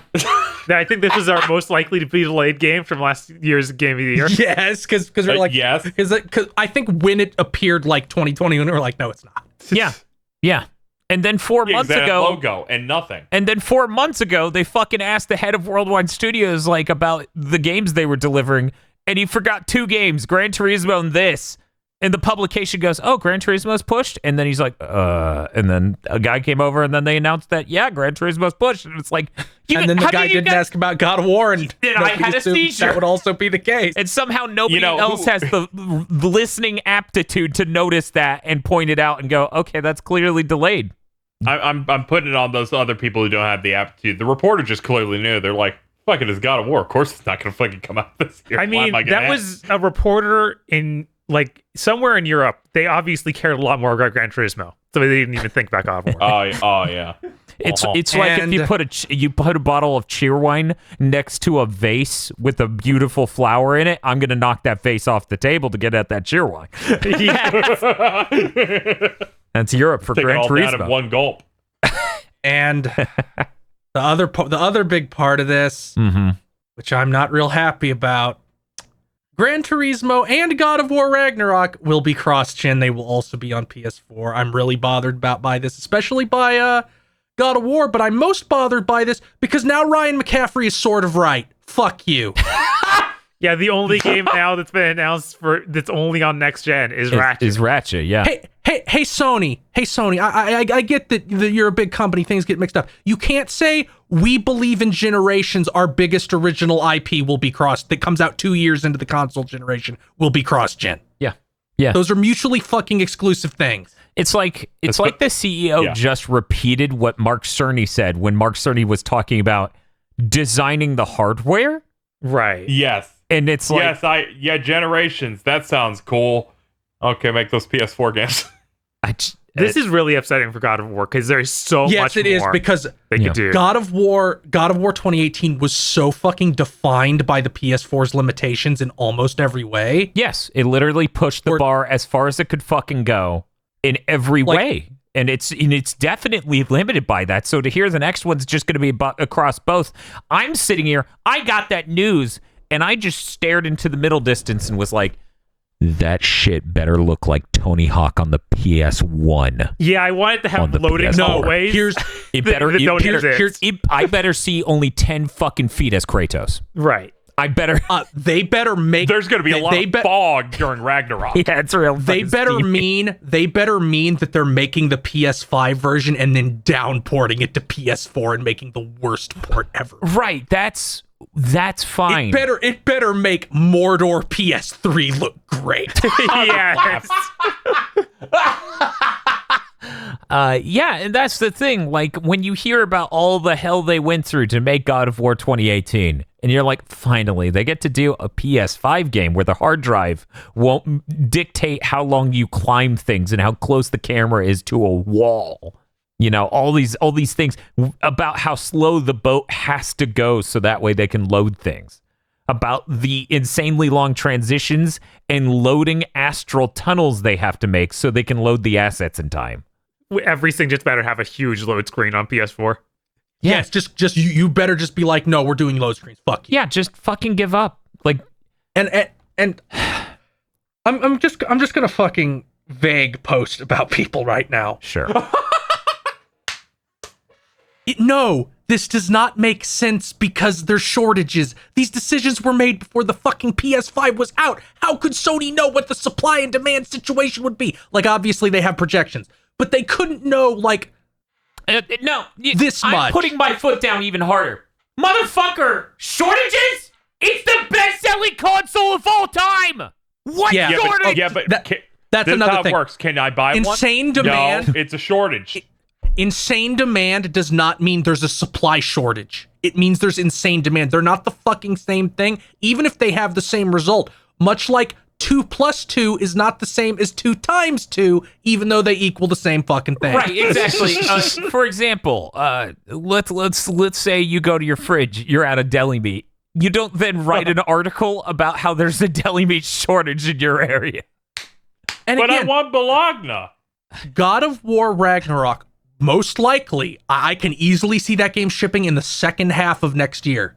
That's like, there probably won't be a PS3, 4, 5 shortage, at least not as bad of one, in fall of next year. Like, there's going to be like 20 million plus PS5s in people's homes when this game comes out. Yeah, if this shit keeps up at the same rate, God knows we could even hit 25 to 30 million by the end of next year. Like, you're saying, such a small user base, Dan. Oh, yeah. Too small. What you're saying and trying to defend this, first of all, by the way, they couldn't do this in prior gens because the architecture was too different. It would be insane. Right. So I don't even know why people are suddenly acting like this is the most sane thing in the world for fucking companies to do. But even ignoring that, like, what you're saying is that Uncharted 4 should have been on PS3. Yeah. Oh, God. No. Like, it should have also Can you been imagine? Oh, my God. I'm trying to imagine. It's killing me. It would be really funny. They'd have to remake the whole thing using the PS3 models and stuff. It's really good. Meanwhile, I'm just sitting here imagining the Order 1886 on the PS3 and losing it. Oh, that's way more fitting gameplay-wise. But oh man, it would be If we're doing every exclusive Bloodborne. Yeah, exactly. Bloodborne. Yeah. That's where my brain went next. But yeah, here's when did Bloodborne come out? like if you Bloodborne came out, March, like 2000, okay, yes. 2015. So yeah, it's a perfect comparison. Do you like? Also, for everybody saying, well, exclusives sell consoles, they have so much demand, they don't need any real big exclusive for the PS5. Because obviously demand will always be high for the additional 7 years they're going to be selling the PS5 as their primary platform.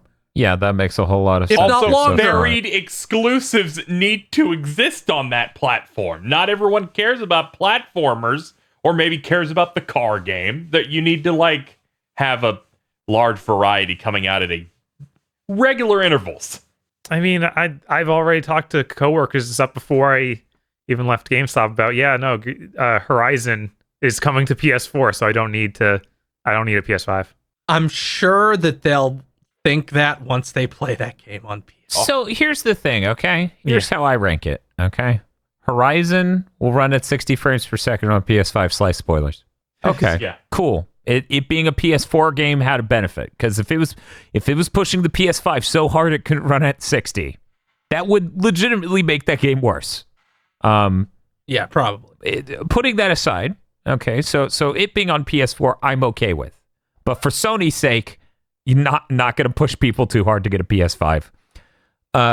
Gran Turismo, okay, you got all sorts of tessellation tech they built years ago for older Gran Turismo. So you got all this tech. It'll probably just load insanely fast and be an amazing experience on PS5 and a much worse one on PS4, just from a fidelity and seamlessness angle, right? And I assume they want to go for 120 hertz because they did talk about that. Yeah, they that's a thing over there. Yeah, I'm gonna lose Monkey. it if I get to see that game at 4K 120. I will lose it. Gran Turismo, Or even 1440 120. right. Really, just Gran Turismo has always looked exceptionally good. The thought of seeing it at super high frame rates, really great. So, the PS4 people, they'll probably get a pretty bum-ass version of that, but it'll probably be somewhere around Gran Turismo Sport, right? God of War is the one. It's the real game. God of War is the one that hits me. That's the one that mattered, because it was like all the devs talk nonstop, the director and everyone else, about how they hit the absolute limits of that game. The only way... The downport made by Big Red Button. Holy shit. The only way this can work out is if they just remove the limitations by having the PS4 version have terrible pop-in, right? Yeah. Okay. Yeah. And I was thinking like they do, like some Unreal games will just, if you go too fast or you do too much, the game just freezes and does a little load. And they're like, we're going to freeze the whole scene and we're going to load. And what if PS4 just does that? then it would, That's one of the limits that it has to do. yeah, because it everything in that game's designed around, I have a hard drive. I don't have an SSD. I don't have an absolutely insane amount of RAM and an SSD. Yeah. Otherwise, you're climbing for extended periods or walking around for extended periods, and Or you walk maybe they into just opt for or you walk into a portal that flashes to white for 6 seconds just to walk into an astral hallway to walk the curviest path ever to get to a different door that flashes white for 6 seconds to finally maybe fast the travel. PS4 SKU is just load screens, and they just go, sorry, this is the limit here.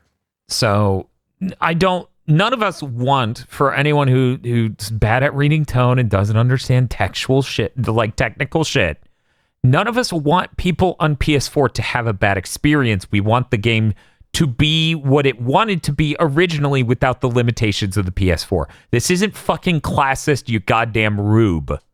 This is like Horizon doesn't bother me. Gran Turismo doesn't bother me. This is the one where everything about it was defined by the hardware's limitations, and instead of getting something without those limitations, it's like, well, we'll sell 300,000 whole copies on PS4 because this is coming out 2 years into the PS5. I mean, I think about it like this. They are working on this game that will probably not be out till I would assume fall of next year. Yeah, I'm assuming fall of next year. Yeah, so fall of 2022. Then say I feel like they'll do at least 3 of these of this new God of War. And then I think, okay, so you'll have to wait till possibly the end of this generation to get a God of War game that is reaching the potential of the system it's coming out on. If we even get that. That doesn't really feel. Yeah, even if they decide to make another one, it just becomes this thing of AAA game from that studio. You will not see one that is specifically designed around the hardware without having to adapt to weaker hardware until what like 2026? Yeah, 2026, 2027. Yeah. Like it could be the year the PS6 comes out. That's the reason I'm not super into it. Like, it sucked when I couldn't afford newer consoles that I would see stuff like Bloodborne coming out, or Final Fantasy 15 when I was into it coming out, or all these other things coming out. And I'm like, I can't afford a new system, and it's not on the one that I have. But I'm like, when I get the new system, it's going to be really exciting, really cool. Yeah. Right. Yeah. The PS5 is the second console I ever bought at launch, and the first was the Wii, so it was already way cheaper. Mm-hmm. So it's like I'm not rich. Nobody here is rich. No. It's just we want things to be as best as they can be, and there's not a lot of good explanations for why it isn't going to be that way. And something worth noting, something incredibly worth noting. The PS4 from the PS3 was less huge of a change than this. Your CPUs didn't get much more powerful, if at all. Your RAM went up a ton, sure, but you're still reading everything off of a hard drive. Well, for, PS3 to PS4, the 360, you couldn't use the hard drive on every game. The point is, this is the first time we've been able to buckle large limiting factors of prior generations in a really long time. This is us finally shrugging off the burden of CD-based media that we got with the PS1. We're basically back to cartridge times. It opens up so many possibilities. So for this to be a cross-gen game, it's such a shame. Maybe they'll get Mortal Kombat X and they'll just chop the PS4 version off sometime later. Like Mortal Kombat 12 or something? Yeah, X did that where they announced it and took pre-orders on it, and then they chopped off the PS3 version completely. I actually did not. Yeah, they did. That. I remember people going like, this is going to be the worst. I saw people planning videos in advance like, this is going to be incredible. Yes. We got to record us doing some sets on a PS3. Yeah, that would have been something. Bob, what's up? Since we went back and played it, would you agree looks like a PS3 game? Yeah, I was going to say, would you agree they cut that version because it looked so much worse than 9? Yeah, because like X already looks way worse than 9. Imagine a worse looking version of X. Exactly. That's holy shit. That would have been stroke inducing. Anyways, so there you go, guys. We tried to explain it. Anyways, Phil, let's get through the Horizon thing that I partially spoiled. Yeah, I didn't even add this here. Oh, I put it in here because it was, I don't know, all the Sony stuff was up here, so I just put it up there. Oh, okay. Well, hey, KZ, what else is up here? Oh, okay. First up, we got this Horizon Forbidden West details. This came from previews and interviews from like Game Informer and other places. They have stuff like, we know a lot of people wanted to climb things because a game where you could climb everything came out 2 weeks after our first game. So we're allowing you the ability to climb most things except in specific story sequences where you won't be able to do that. Where you get like Ghost of Tsushima and like, no, you can't go that way. That they'll shoot it with the arrows. Yeah. A dinosaur will just come out of the ground like a gopher. They're gonna make it more cohesive with the narrative, Bob. Okay. They're just gonna be a type of mechano dinosaur that can smell alloy coming from a long distance. So they're gonna have to coat her in an oil that makes it so she can't grip onto things. Jesus. In order to do these sneaking missions. Now I'm just remembering the Simpsons thing of the greased up like Irishman. Yeah. Oh yeah, grease me up, woman. She slips into a duct. Oh god. Holy shit. They're very excited about all the new stuff they revamped, like the skill tree, the crafting with a new workbench, and the melee combat entirely. Adding numerous combos and stuff that you can do with it. Thank God. Yes. And they showed a little bit of that when you had your fucking action game cutscene ultimate. Yes. Where she like stamps the ground, does a shockwave, and then like does a flippy combo and the arrow stuff. So that looked cool, and I was like, well, this ain't the same game anymore. Like, it's crazy. Yeah, it looks real nice, and I wish I didn't see this trailer before I played through the entire original game. Yeah. No. The update's coming, we swear. And please, God, put out a PS5 update for the fucking original. Jesus Christ. I'll buy it again, as in for the first time. Yes. I think they also said, hey, this game is scheduled for this year, but we're not 100% sure. Yeah, I know. Yes, they did. It's kind of weird. That'll be weird because unless they announce something, that means like their end of the year slate is just empty. Yeah, that means their end of this year slate happened in June. Right. They're like, hey, we're gonna pull a Microsoft this end of the year where we don't have And to not actually try. release anything. So, But we I think released that'll- games already Yeah, this year, so we're still good, right? Yeah, I was gonna say Yeah. that would feel a lot better if like Halo Infinite had shipped in June or something, and it was incredible, and it was like a 10 out of 10, and most likely my game of the year, and featured a female Lombax, and like the end of the year was nothing from them. Then it would have gone fine. yeah. Well, Microsoft's version is they released Battletoads that summer. Shut the fuck up. Shut the fuck up. Okay, the other thing that they mentioned alongside a French publication going, there's a performance mode that goes at 60 FPS. Is they talked about the PS4 version, saying the water is rendered differently in the PS4 version, I would think that And- that water's insane. Yeah. and that way that Aloy in the thing looked like she just glows at all times is called hero lighting. Mm-hmm. And is not present in the PS4 version at all. It's only in cutscenes because those will be pre-rendered cutscenes. Oof. Wow. I wonder if like the God of War PS4 to PS5 will just be like more wildly different than any like ports have ever been. Right. I remember because the hero lighting you were just talking about isn't happening real time on the PS4. Digital Foundry, I think it was Alex Battaglia, but I can't remember, was just really annoyed by the hero lighting in the gameplay. Mm-hmm. Really, really annoyed. He was like, Radioactive. It looks so weird. She's like almost glowing. It doesn't make any sense in this environment. I'm like, this is so funny. Like fighting games do this all the time, so it didn't really stand out as a problem to me. But I could see how a person who's such a huge proponent of ray tracing would look at this and be like, this isn't realistic at all. This is the opposite of that. And I was like, this is nice. I kind of like And it. I'm like, no, this isn't realistic. How is it gonna work with ray tracing? And I'm just like, yeah. Aloy emits light, okay? Yeah, she glows. She does. She's glowing. Mm-hmm. Dan? Yeah. We have some breaking news. Do it. Say it. Yuji Naka, writer Yep. director on Balan Wonderworld, is apparently no longer employed at Square Enix as of April 30th. I saw this as we started the Sony blog, and I've been rubbing my hands. No just way. Going, aw, shit, here we go. Most He said it was his shocking last news. chance, and that game sold like 15,000 copies. So This is our last chance of trying a platformer, and Square Enix gave me this shot. Time passes. The game released. He's gone.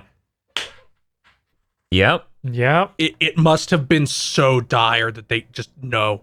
It sold like, Immediately. what was it, like 400 copies in Japan at launch? Or so? It was something that was real bad, Yeah. like catastrophic.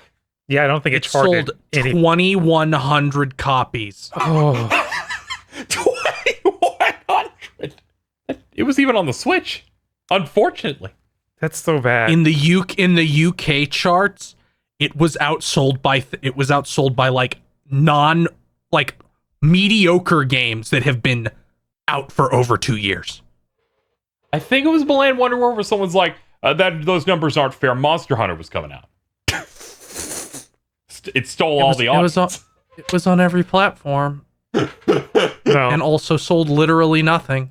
Like, I'm bummed out by Balan being that bad, but see the way my brain works is like, this is terrible. I can either be depressed or cruel and laugh. And the latter is far better for my mental health long term. Hey, maybe it's a hidden gem. In like July or August, I will stream it all in one sitting and find out. I'll call Dan up, be like, hey, you want to be on call for this? Check it out. We're picking up hats. You winning, son? There's only one button. All three costumes seemingly can't jump, so I can't beat the level. Oh my god. Okay. Hey Bob. Hey, what's up? Let's talk about news. They announced the Crisis Remastered Trilogy. I thought this was out. Ooh. No, they they only remastered the original. Yeah, so now 2 and 3 are happening. Oh. You will be able to buy them separately if you already bought Oh, one. thank God. That's Yeah. the number one thing I thought about this of like, what the fuck is wrong with you? You remastered the first and then announced a trilogy remastering? What the fuck is your deal? Yeah. I'm going to say this personally. I don't know how other people on the podcast feel. I'm so much more interested in playing Crysis 2 and 3 than 1 because 1 is so well covered. And 2 and 3, for people who don't know, was when Crytek went, look, if we want to keep spending millions of dollars on these games, we need them to be console shooters. So their weird concept of how to accomplish that really interests me. I think I got a free copy of 2 and never finished it. And then I never played 3 because 2 was so rough. Yeah, I remember. I never played any of these. All I know about them is like it's always been the thing that PC Master Race guys are like, this is the ultimate test of hardware power. Crysis.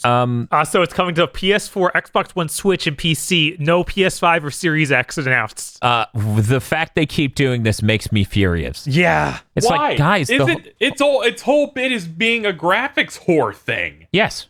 Yeah, it's really bad. It's insane. It's like, dude, you're now coming out a year after these next-gen consoles ship. What the fuck are you doing? You're literally remastering a game that's old and launching it in a state where it's now old. Again. What the fuck are you doing? Also, this should date it pretty well. Hey, Bob. Hey, what's up? I played Crysis 2. You want to know what I played it on? Yeah, what'd you play it on, Dan? Gaikai. Oh, no. Yes, the iconic streaming service that is PlayStation Now. Yes, but it actually wasn't a service before. It was a means. It was a tools thing. I played it on Walmart, Bob. Oh, I remember Gaikai having like banner ads on screwtech.com. Yeah, what was the other one that was running at the same time? Does anyone remember? Because Gaikai's On Live? Yes, on Live. Yes. Mm-hmm. Yeah. Yep. I have friends who bought stuff on Live. Ooh. They're like, I think they bought like Saints Row 3 or something. Did they recently buy a Wii Mini? Yes, you've nailed it. Holy shit! See, I would have gone to. They got drunk and bought a PSP Go, right? No. But I'm very happy that you fucking hit the bullseye. God. They love their Wii Mini. I don't think they're ever going to use it for anything, but they really love it. Yeah, it sucks. They made sure everyone on Twitter knows by changing their name. It looks their cool. icon is them hugging it. Jesus Christ. Okay. I love you, Carl. Hey, hey, Bob. What other news do we have? We got a new trailer for Little Witch Academia VR Broom Racing. They dated the game. This is on PlayStation VR, Steam VR, and Oculus from Facebook. That's how it's written in the logo. Oh yeah, I forgot they changed the iconography. It comes out July Facebook slider. It comes out July 15th and has an English sub. I'm really glad that's coming out, Bob, because I think you've been waiting for this thing for 5 years. And it's not been that long. It feels like it for me. Someday I'll play the first game that I bought, and for reasons I'm still not sure. And I bought digitally, so I can't even trade it in. Like, this seems like it might be good. Wait, why'd I buy that? Oh no, it's licensed. Yeah. They didn't even release that one physically, so you couldn't have bought it physically. But I'm excited for this. They actually got the dub cast in there. That's great. It's great. It's a good dub. It's a piece of Little Witch Academia media I can own physically. Unlike oh my god, the Netflix cursed series. Wait, they never released that physically? Never. Yeah. No Blu-rays Fucking ever. Netflix. Because what happened is that people probably wanted to, and Netflix is like, you can't use our dub. You have to make your own, like fucking Baki happened. Fucking happened with Baki. They're villains. They should be stopped.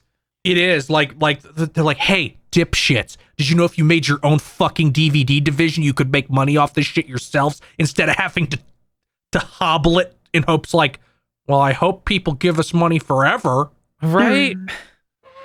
Fuck Netflix. Yep. I'm so pissed because last night is like, I want to watch this movie. I have quote unquote access to every single streaming service. It's on none of them. It's like, what is the point of this shitty future? Live modal. That's the point of the future. I got some other news here. And it's good news, right, Bob? No, I'm sorry. Yep. Oh. King of Fighters 15 delayed till Q1 of 2022. It better be good. No, that is good news. That is good news, actually. Yeah. Hopefully that ends up good. It gives them more time to roll out a beta to test that rollback. And then adapt. a 120 hertz mode. Look, they just need more weeks so they can continue to announce single characters a week, okay? Okay, They realize if that- there's not enough. If they implement like 24 more characters in, sure. Okay. Wait, they already got Shermie. Didn't they? They did. They're Yeah, going to get some there's other guests. characters. Let's get a guest team. Shermie's usually my go-to for... Yeah, they're going to announce Shermie. I'm like, uh-oh. Yeah, they did it. They're gonna announce K999, and then they'll have to unannounce the whole game because they got sued. They're gonna wait. Did they get? What the fuck's wrong with Kane? He's just blatantly Akira. Yeah, he's Tetsuo directly. Oh yeah. It's funny as shit. Instead, they should add their Baki ripoff into the game. He was in 11. Good. I vaguely remember this guy. Yeah. Yeah, Guy Tendo, who's just Baki. They just need to add another Athena, like just a different outfit Athena and another theme song. I don't think they've actually announced Athena yet, No which is crazy. fucking way. Yeah, they haven't gotten to that Yeah, yet. they haven't. 'Cause They, What? we don't have her whole team yet, so Excuse me? I'm sure they're gonna do it. Like, if you That's why they Yeah, delayed it, Dan. It feels inevitable because they're like, aren't they doing like a VTuber thing with her where they're gonna have the Athena VTuber? probably that sounds right. Okay, this is the funniest thing. I Google KOF 15. Top return on Google.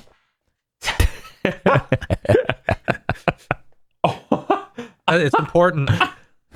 This is important Reddit No, polls.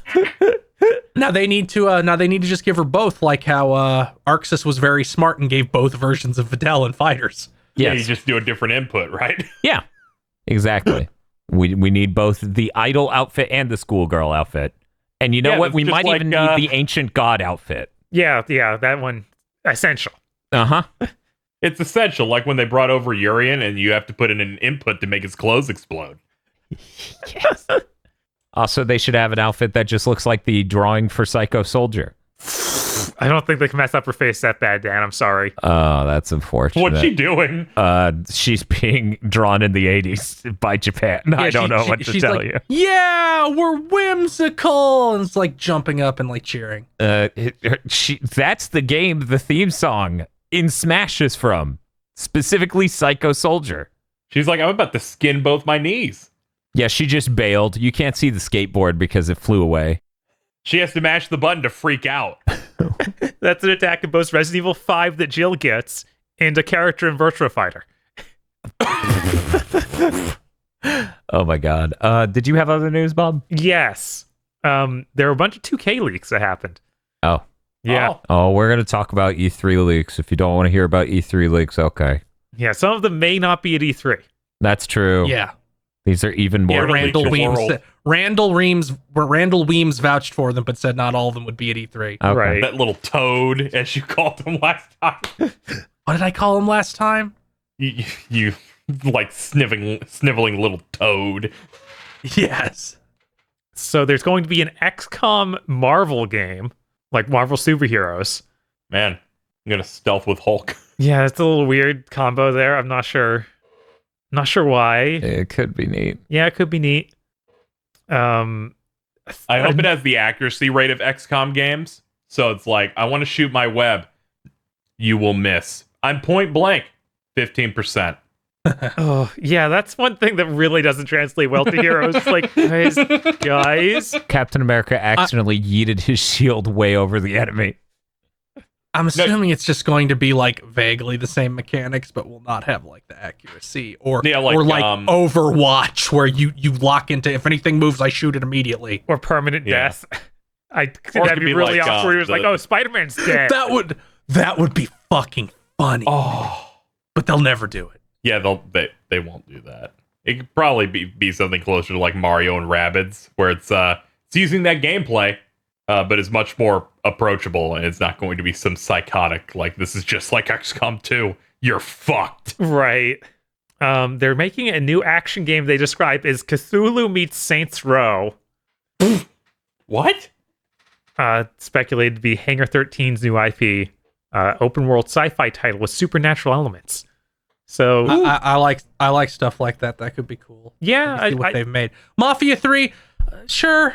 I'm always interested in open worlds that go a little crazy. Like we've kind of played out this is regular world for open world. A little crazy is why I like Saints Row 2 and hate Saints Row 3 and 4.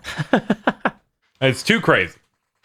Man, do you ever sit down and think like, man, they spent a whole decade not making a Saints Row with a new map.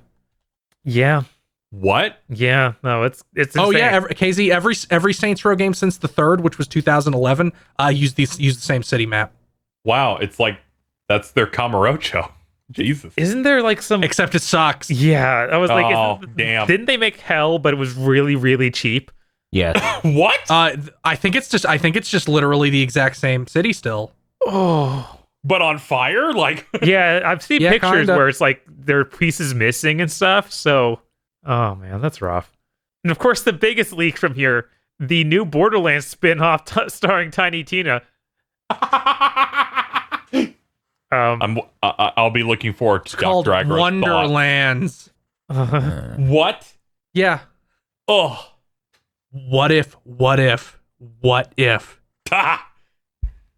Square Enix like knew that this game existed? It's like, we can't call it the Land Wonderland. That'd be It has really to be dumb. the Land Wonder World. Man. Yeah. You know, since that content's already out, I can talk about it. Literally didn't do any Gearbox predictions for Gamer Premonitions I don't have because to think about them. it would have been this exact thing you just said leaked. Yeah, no, And it would have been a haha, fuck you, Dan, that's terrible. yeah, like every single thing that we could predict about Gearbox is toxic. That's why we didn't want to do it. No one wanted to jump on that. I'm just really glad that nowhere in this stuff involving Gearbox was anything about Duke Nukem. Okay. Duke Nukem will be a character in the Borderlands spinoff. Probably. Maybe. Ugh. I would be.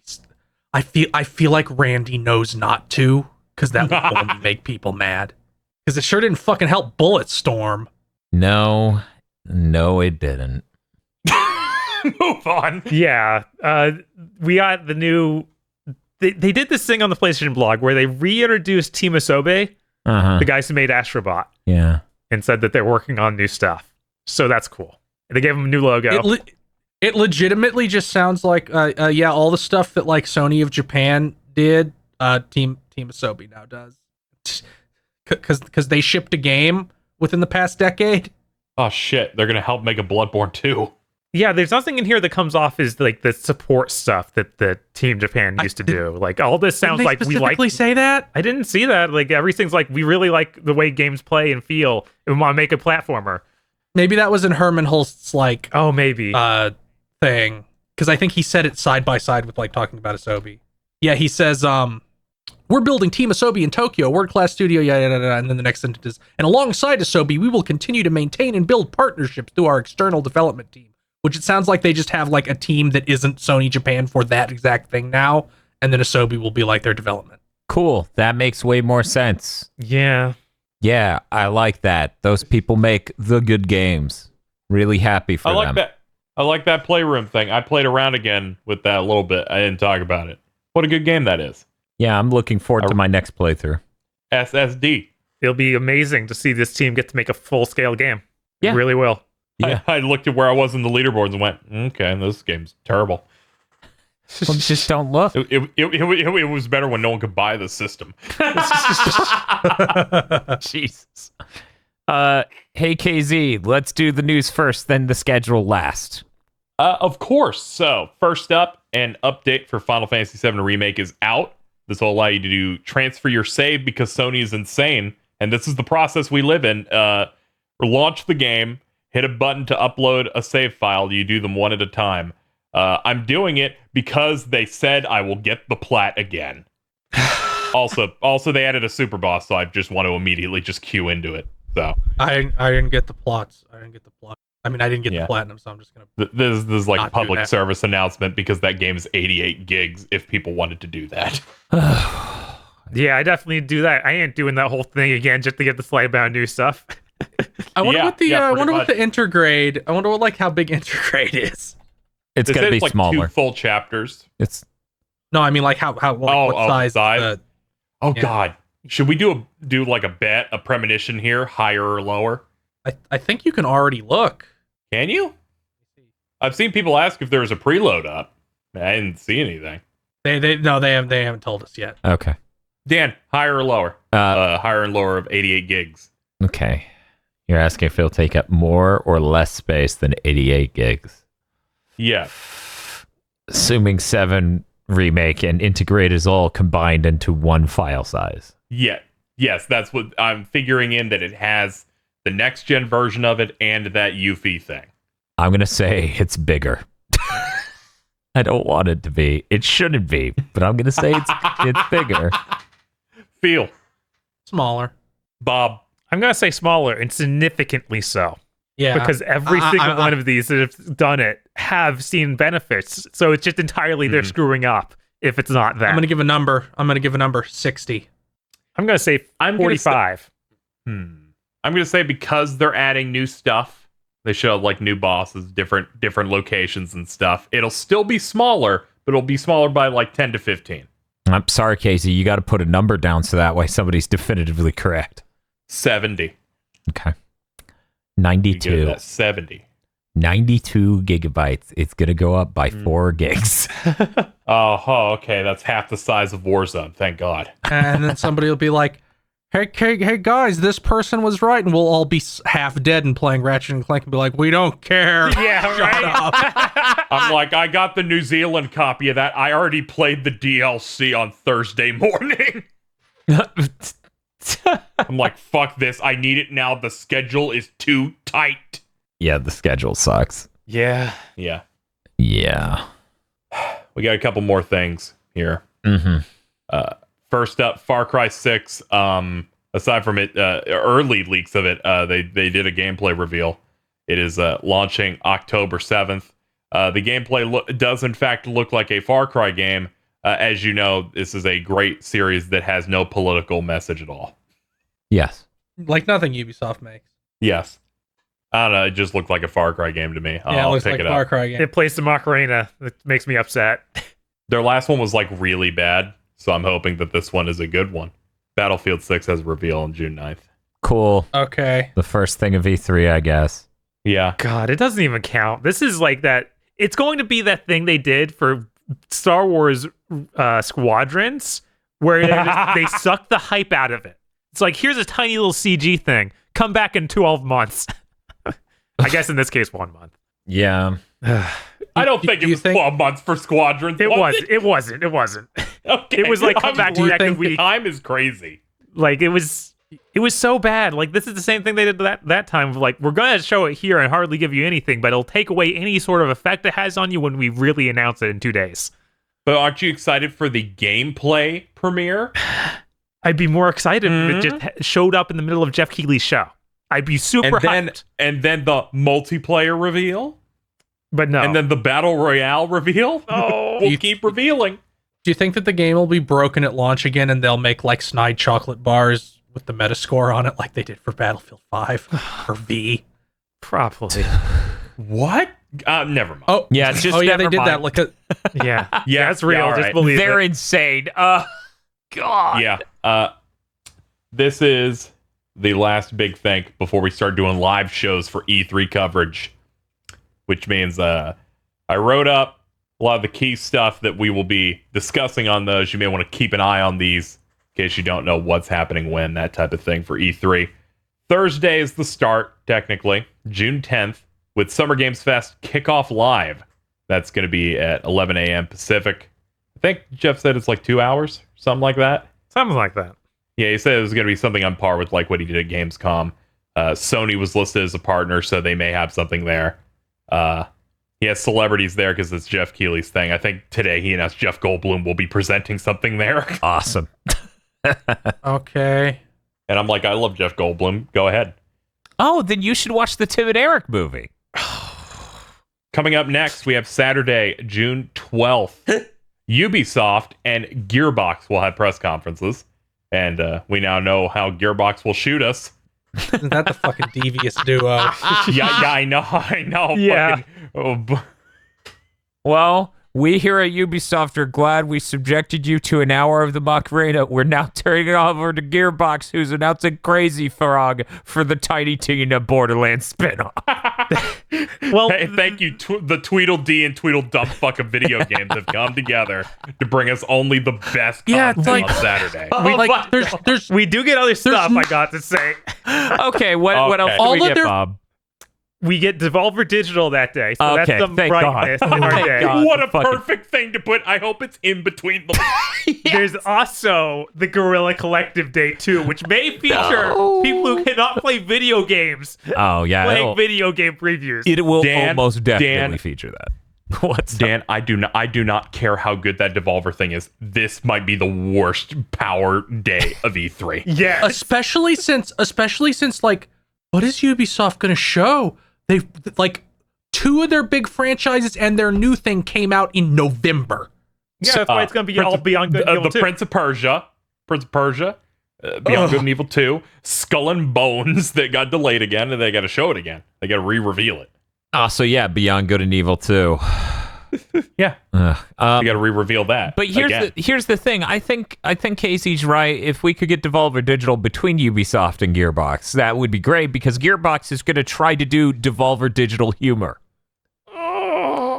Oh, Stop making me fucking scared. Stop making me consider not showing up for Gearbox. Like, oh, I'm sorry, my arm came off. I can't. I'm sorry. This is an important and critical part of your job. Here, let me just okay. The least fatal places to get a gunshot wound. Yep. Okay, what's going on the next day? All right, Sunday. It's a big day. We got Xbox and Bethesda's game showcase at 10 a.m. Pacific. They're slammed into one. Got a lot of reveals, presumably. Some dates for stuff. After that, Because they have so much stuff over there that can be revealed, I'm sure. Yeah, Bethesda. yeah. Yeah. And nowhere else. I'm sorry. Yeah, they're gonna cultural reset. bring- We're near E3. I'm excited for what they have to show. They're gonna They'll bring have to they're gonna show. bring Bethesda out in chains and show off their war pride. Yes. Can't You're gonna have to Even with- give them a sock so they can be free. Even as Bethesda, it's like you just released Doom. We know that other things from them, like the main Bethesda games, Elder Well- Scrolls, whatever, and Well, Bob, they're going to announce the Doom Eternal update for next gen. yeah, for Series X only. now. That won't. Yeah, for Series X only now.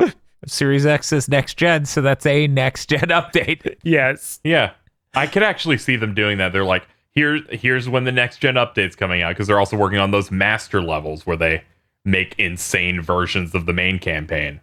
So I could see them doing like a little bump there for that. So do you think Look at us support these games. do you think any journalist will ever eat crow if it is just the next gen update only comes out on Xbox? Do you think any of them will be like, oh, wow, Microsoft wasn't pro consumer?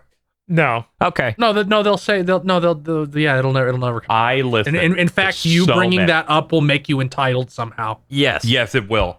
I listened to so many gaming podcasts, and I've seen it. They oscillate between 2 modes when talking about this type of thing. Xbox does a good thing that's pro-consumer. Anyone does a good thing on this type of level. Pro-consumer.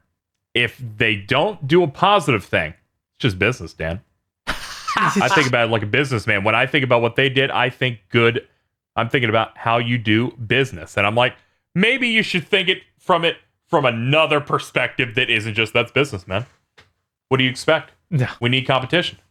Yeah, I think there's a weird amount of journalists who only view it from this business. Like the GameIndustry.biz fucking website was like, actually cross-gen's really good because more sales.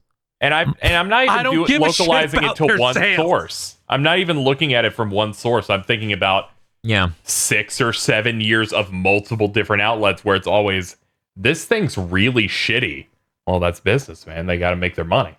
It could be over exclusives or putting EXP boosters to make an Assassin's Creed worse. It doesn't matter. It's good business. Yeah, good Just business. business. It's normal. It's good Yeah, business. I still remember when I think it was some Kotaku moron was like, I like microtransactions because they let me skip the grind. I'm like, are you aware who put the grind in the game in the first place? No. Mr. Kotaku man? Are you aware that the progression of a game isn't defined by God, but rather by human beings? and can be controlled by them. Yes, they do forget that somehow. Okay, we got to get back on Yes, that. So yes. Sunday, June okay. 13th, Yeah, we're yeah. starting off 10 a.m. Pacific time with Xbox Bethesda. X-Bethesda's game Bethesda. showcase. Yeah, what's that'll worth be like noting that 2 hours. A lot of these games have an E3 pre-show that goes up like an hour before the main event. Fuck. Yeah, I know. So just keep it in mind. Yeah, hosted by the crew, including Greg Miller and 2 people I don't know. It's great because they're formless people. Uh-huh. It's just Greg Miller talking to like homunculuses. God. that tends to happen sometimes. But 10 a.m. for the Xbox thing, then 12:15 p.m. Pacific, we have the Square Enix Presents. They're going to reveal new IDOS Montreal game, show more of their other slate, but specifically called out in the image, Babylon's Fall will be shown at this event. Yes. My Good. time Okay, is we up. have to talk about this. We have to Cultural talk reset, about I'm this. pumped. No, we have to talk about this. Wait, what? So a thing popped up on the Steam database. Uh-oh. Babylon's Fall closed beta test. Ooh. What? I'm hyped. I'm hyped unless it turns out it's somehow multiplayer now. Yeah, hopefully this is like the Neo beta test where they just show it hopefully out. this is Neo. Like, is it wasn't there a trailer where we saw people in a group in the trailer? Or am I don't you think could be so. you could presume that those were like party members in a game. Like, Yeah, I mean, most of Okay. it looks like it was like 3 people, and 2 of them were literally doing nothing as the third one was cool. If I Right. remember the footage correctly. Okay. Yeah, who knows? But hopefully it's like Neo, where it's just like, we're Yeah. taking some data on this. I'm gonna take the survey and in every box that you can write things in, I'll be like, this game would be great if it was on Unreal 4. Have you seen the Unreal 5 new tools they're putting out? Yeah, exactly. Can we get some nanite in this Babylon's Fall game? You know, I hear they support next gen consoles really quickly over there. You don't need to worry about that. I don't know why You you would. easily transition from 4 to 5. Yeah, I heard that, they had some pretty good features in that engine, and, your engine may not. Whatever, we gotta go. Keep moving. Yeah, and then they said they have multiple things that they didn't put in that image because they would They spoil want the it show. to be a surprise. Right. Yeah. But it seems like their usual thing, a mix of Western and Japanese stuff, unlike the one they just did where they're like, it's all Western except for Forspoken. There's a Tomb Raider cookbook. We have a cookbook. After that, What's the next event? they didn't give times on these. Future Game Show and PC Gaming Show happened this day. Oh, good. Yeah. So after Square Enix, we get to see the worst show of the entire thing every year. Or if you view it in a different light, the best show. Honestly, given what happened the day before, I will probably be more positive on the PC Gaming Show. Yeah, I feel like That's true. I feel like Xbox and Bethesda has the best preamble they could ask for, Yeah, because yes. the prior days They're following Ubisoft up and Gearbox. pants shitting. Yeah, usually this is the other way around. Like usually Xbox they is follow a before. Sony thing or whatever. Yeah, usually it's Xbox, then Ubisoft, and all these other really trash ones, Mhm. and then we have Sony. Yeah. Yeah. And there's Sony and Nintendo, yeah. But no, they get to just go right after the worst. So we've been shot to death, and they show up and like, hey, we won't shoot you. Hey, what's up? We have Hey, a game. we get to show Bandai Namco's games. And I'm like, oh, Tales of Arise looks good. I'm going to play it on something that isn't an Xbox, but thank you. Yeah. Yeah. The only thing is I think it might be a little weaker this time because other people are doing their own presentations. And with Bethesda being a part of Xbox, I think you might just see less of third parties in this one than before. But third parties will appear for their Game Pass announcements. Ooh. Ooh. Ooh. You, Mr. Dan? Yes. Mr. KZ, do you think we will get a tech demo for Fable? Tech demo for Fable. Yes, where they're just like, check out this weather system. No, I will counter that. Okay. Not for Fable, but for Avowed. They're like, we got to show you more of that because that'll come out. That will Well, come out before Fable. as people will know, my call is that we'll never see Fable. We'll never see Avowed again, and now it's going to be a Fallout thing. Yeah, I honestly said that during that podcast, and I was like, oh shit. Yeah. I want to believe that they aren't just gonna dump it because they own Bethesda now. Anything's possible. I imagine we're going to get a bunch of cool new CG trailers that will tell us nothing about any of the games, really. and then we'll find out even they don't know what the game is. Yes. God, I really, They just I let really the don't animators fucking make need something that. like Super Jail. Oh man, fuck! What's the name of that? Wilderness? No, Everwild? Everwild. We don't know what this is, and key people on the staff are now going to leave in a month. God, this is another weird E3. Let's move on. Okay, that is that was that day. Monday, June 14th is next. They said a bunch of indie presentations will happen, followed by presentations from a variety of companies. I had never heard of most of them, but then they said Capcom and Take-Two will have things. Capcom's interesting because they don't have anything big except for like Pragmata that is announced. Right. Yeah, presumably they have something else to work. Yeah, they have some things they're working on. We may or may not know. Yes, like a whole sheet of them. Oh yeah, there was in fact the recent announcements where they're like, in regards to Battle Network, they're like, it's the anniversary, and if the world wasn't the way it is, we might have had something else to say. But we do not have anything to say. Yeah, I don't know if anything. I don't know what's going to show up from Capcom here. You have to wonder. Don't worry, that day we're getting something to make it look even better. Whatever it is. Yeah. The limited run game show is that day. Oh, God help me. oh my God. God help me. So, Bob, you're saying I should leave some of the liquor at your place? Yeah, probably. Probably need some of that. Okay. Oh man. All right. Then Oh my God. we have the final day. Tuesday. Got to wake up bright and early so that we can be there for the Nintendo Direct that then follows up, like, I think they said 3 hours of Treehouse Live. That's at 9 a.m. That starts at 9 a.m. Pacific. This is going to be exciting. Yeah. Like, they could show anything. We're definitely seeing a new Smash character. Yeah. Yeah, the Nintendo is one of the most exciting ones. Always, yes. Oh yeah. It is always the, like, they're so good at it. I mean, They're so good at having at least one thing. remember that year Astral Chain appeared out of nowhere? We were all so hyped. Yeah, that was great.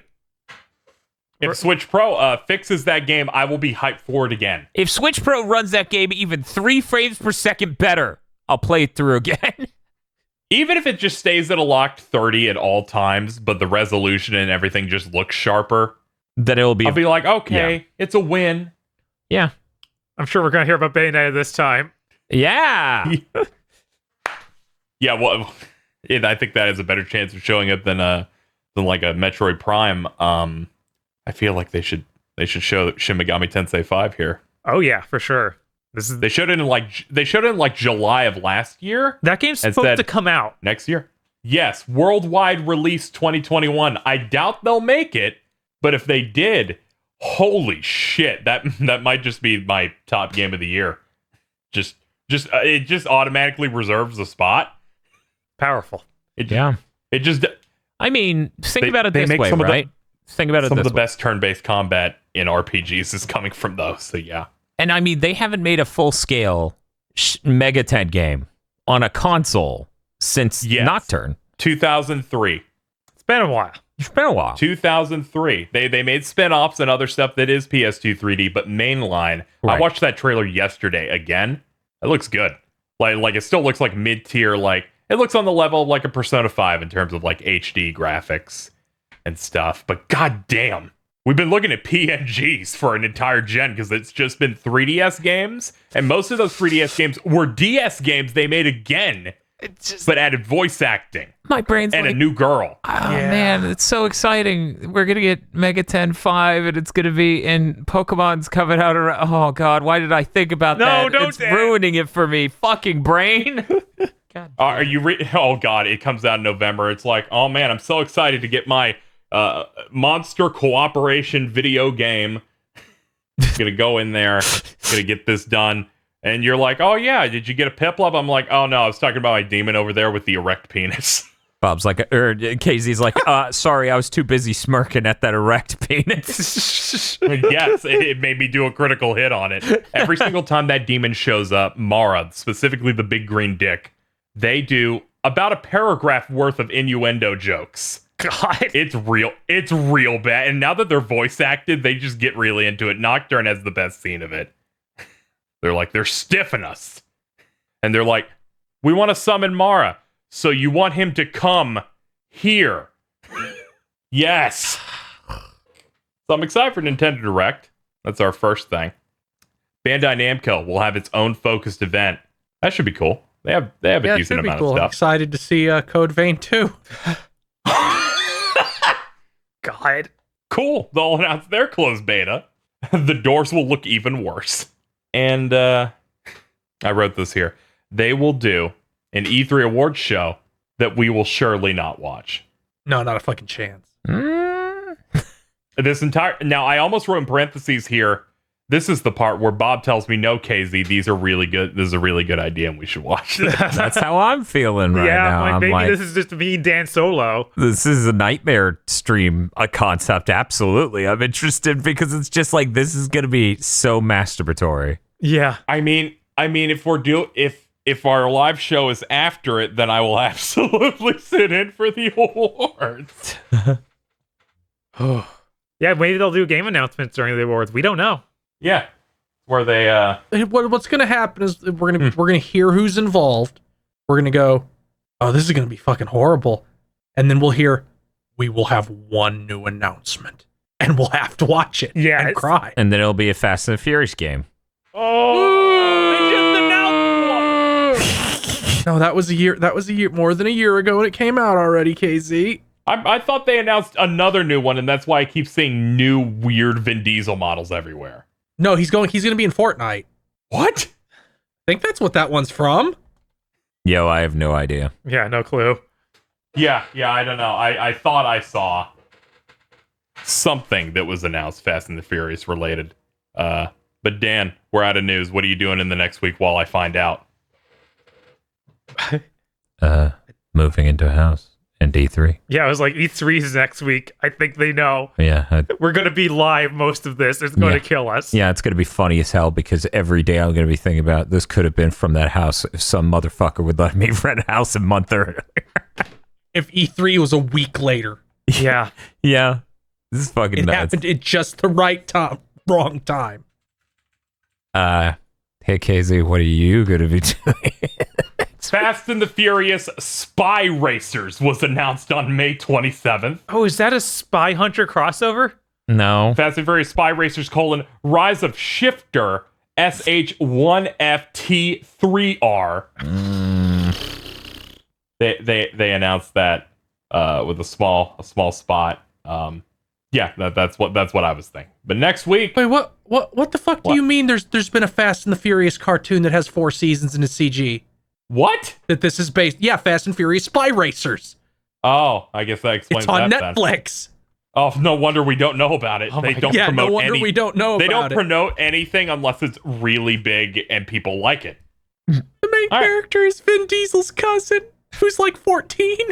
Oh my god, this is exactly the type of schlock that I should have expected. By the time you listen to this, I may be knee-deep in my intent to co-op Resident Evil 5 and 6. Probably 6 by that point. Then I'll stream other stuff in the lead-up to E3. Because I'm just going to keep streaming and nothing will stop my advance to try and play video games for the internet. Except my death. Phil, what about you? You gonna jump rope? I'm gonna try really hard to finish Mass Effect 3 before E3, which I don't think will be a problem because that game kind of doesn't have a whole lot of meaningful content, and now that I'm past the DLC, I can kind of just mainline it. Mm-hmm. Oh, no need to fill any war readiness meet. Yeah, I don't have to worry about galactic readiness. I still have to worry about war assets, but I have 2,500 out of 4,000 that you need to get the best version of the endings. Yeah, The best sometimes version. extra endings take work. I played SMT4. It took an extra 6 hours with a guide. Jesus Christ. Okay. Well, we look forward to E3. We look forward to seeing you all there. Make sure you follow us over on Twitch. People who get confused that I'm not streaming on YouTube in 2021 make me laugh. Got to get those super chats in. The super chats that YouTube takes 30%. Only 30? I thought it was half. I think it's 30. But you know what? Doesn't matter anymore. It's 30, but some people will give like $100. Yep. Anyways, see you over on twitch.tv/GigaBoots. Bye, everybody. Bye. Okay, I love you. Bye. Thank you for listening to this episode of The Big Think Dimension. If you would like to support the GB Podcast Network, head on over to patreon.com/GB Podcast so that way you can get exclusive behind the scenes on stuff, other content. There's a lot of content. It's basically non-ending avalanche of content. So head on over there, become a $5 backer or a Podlord today.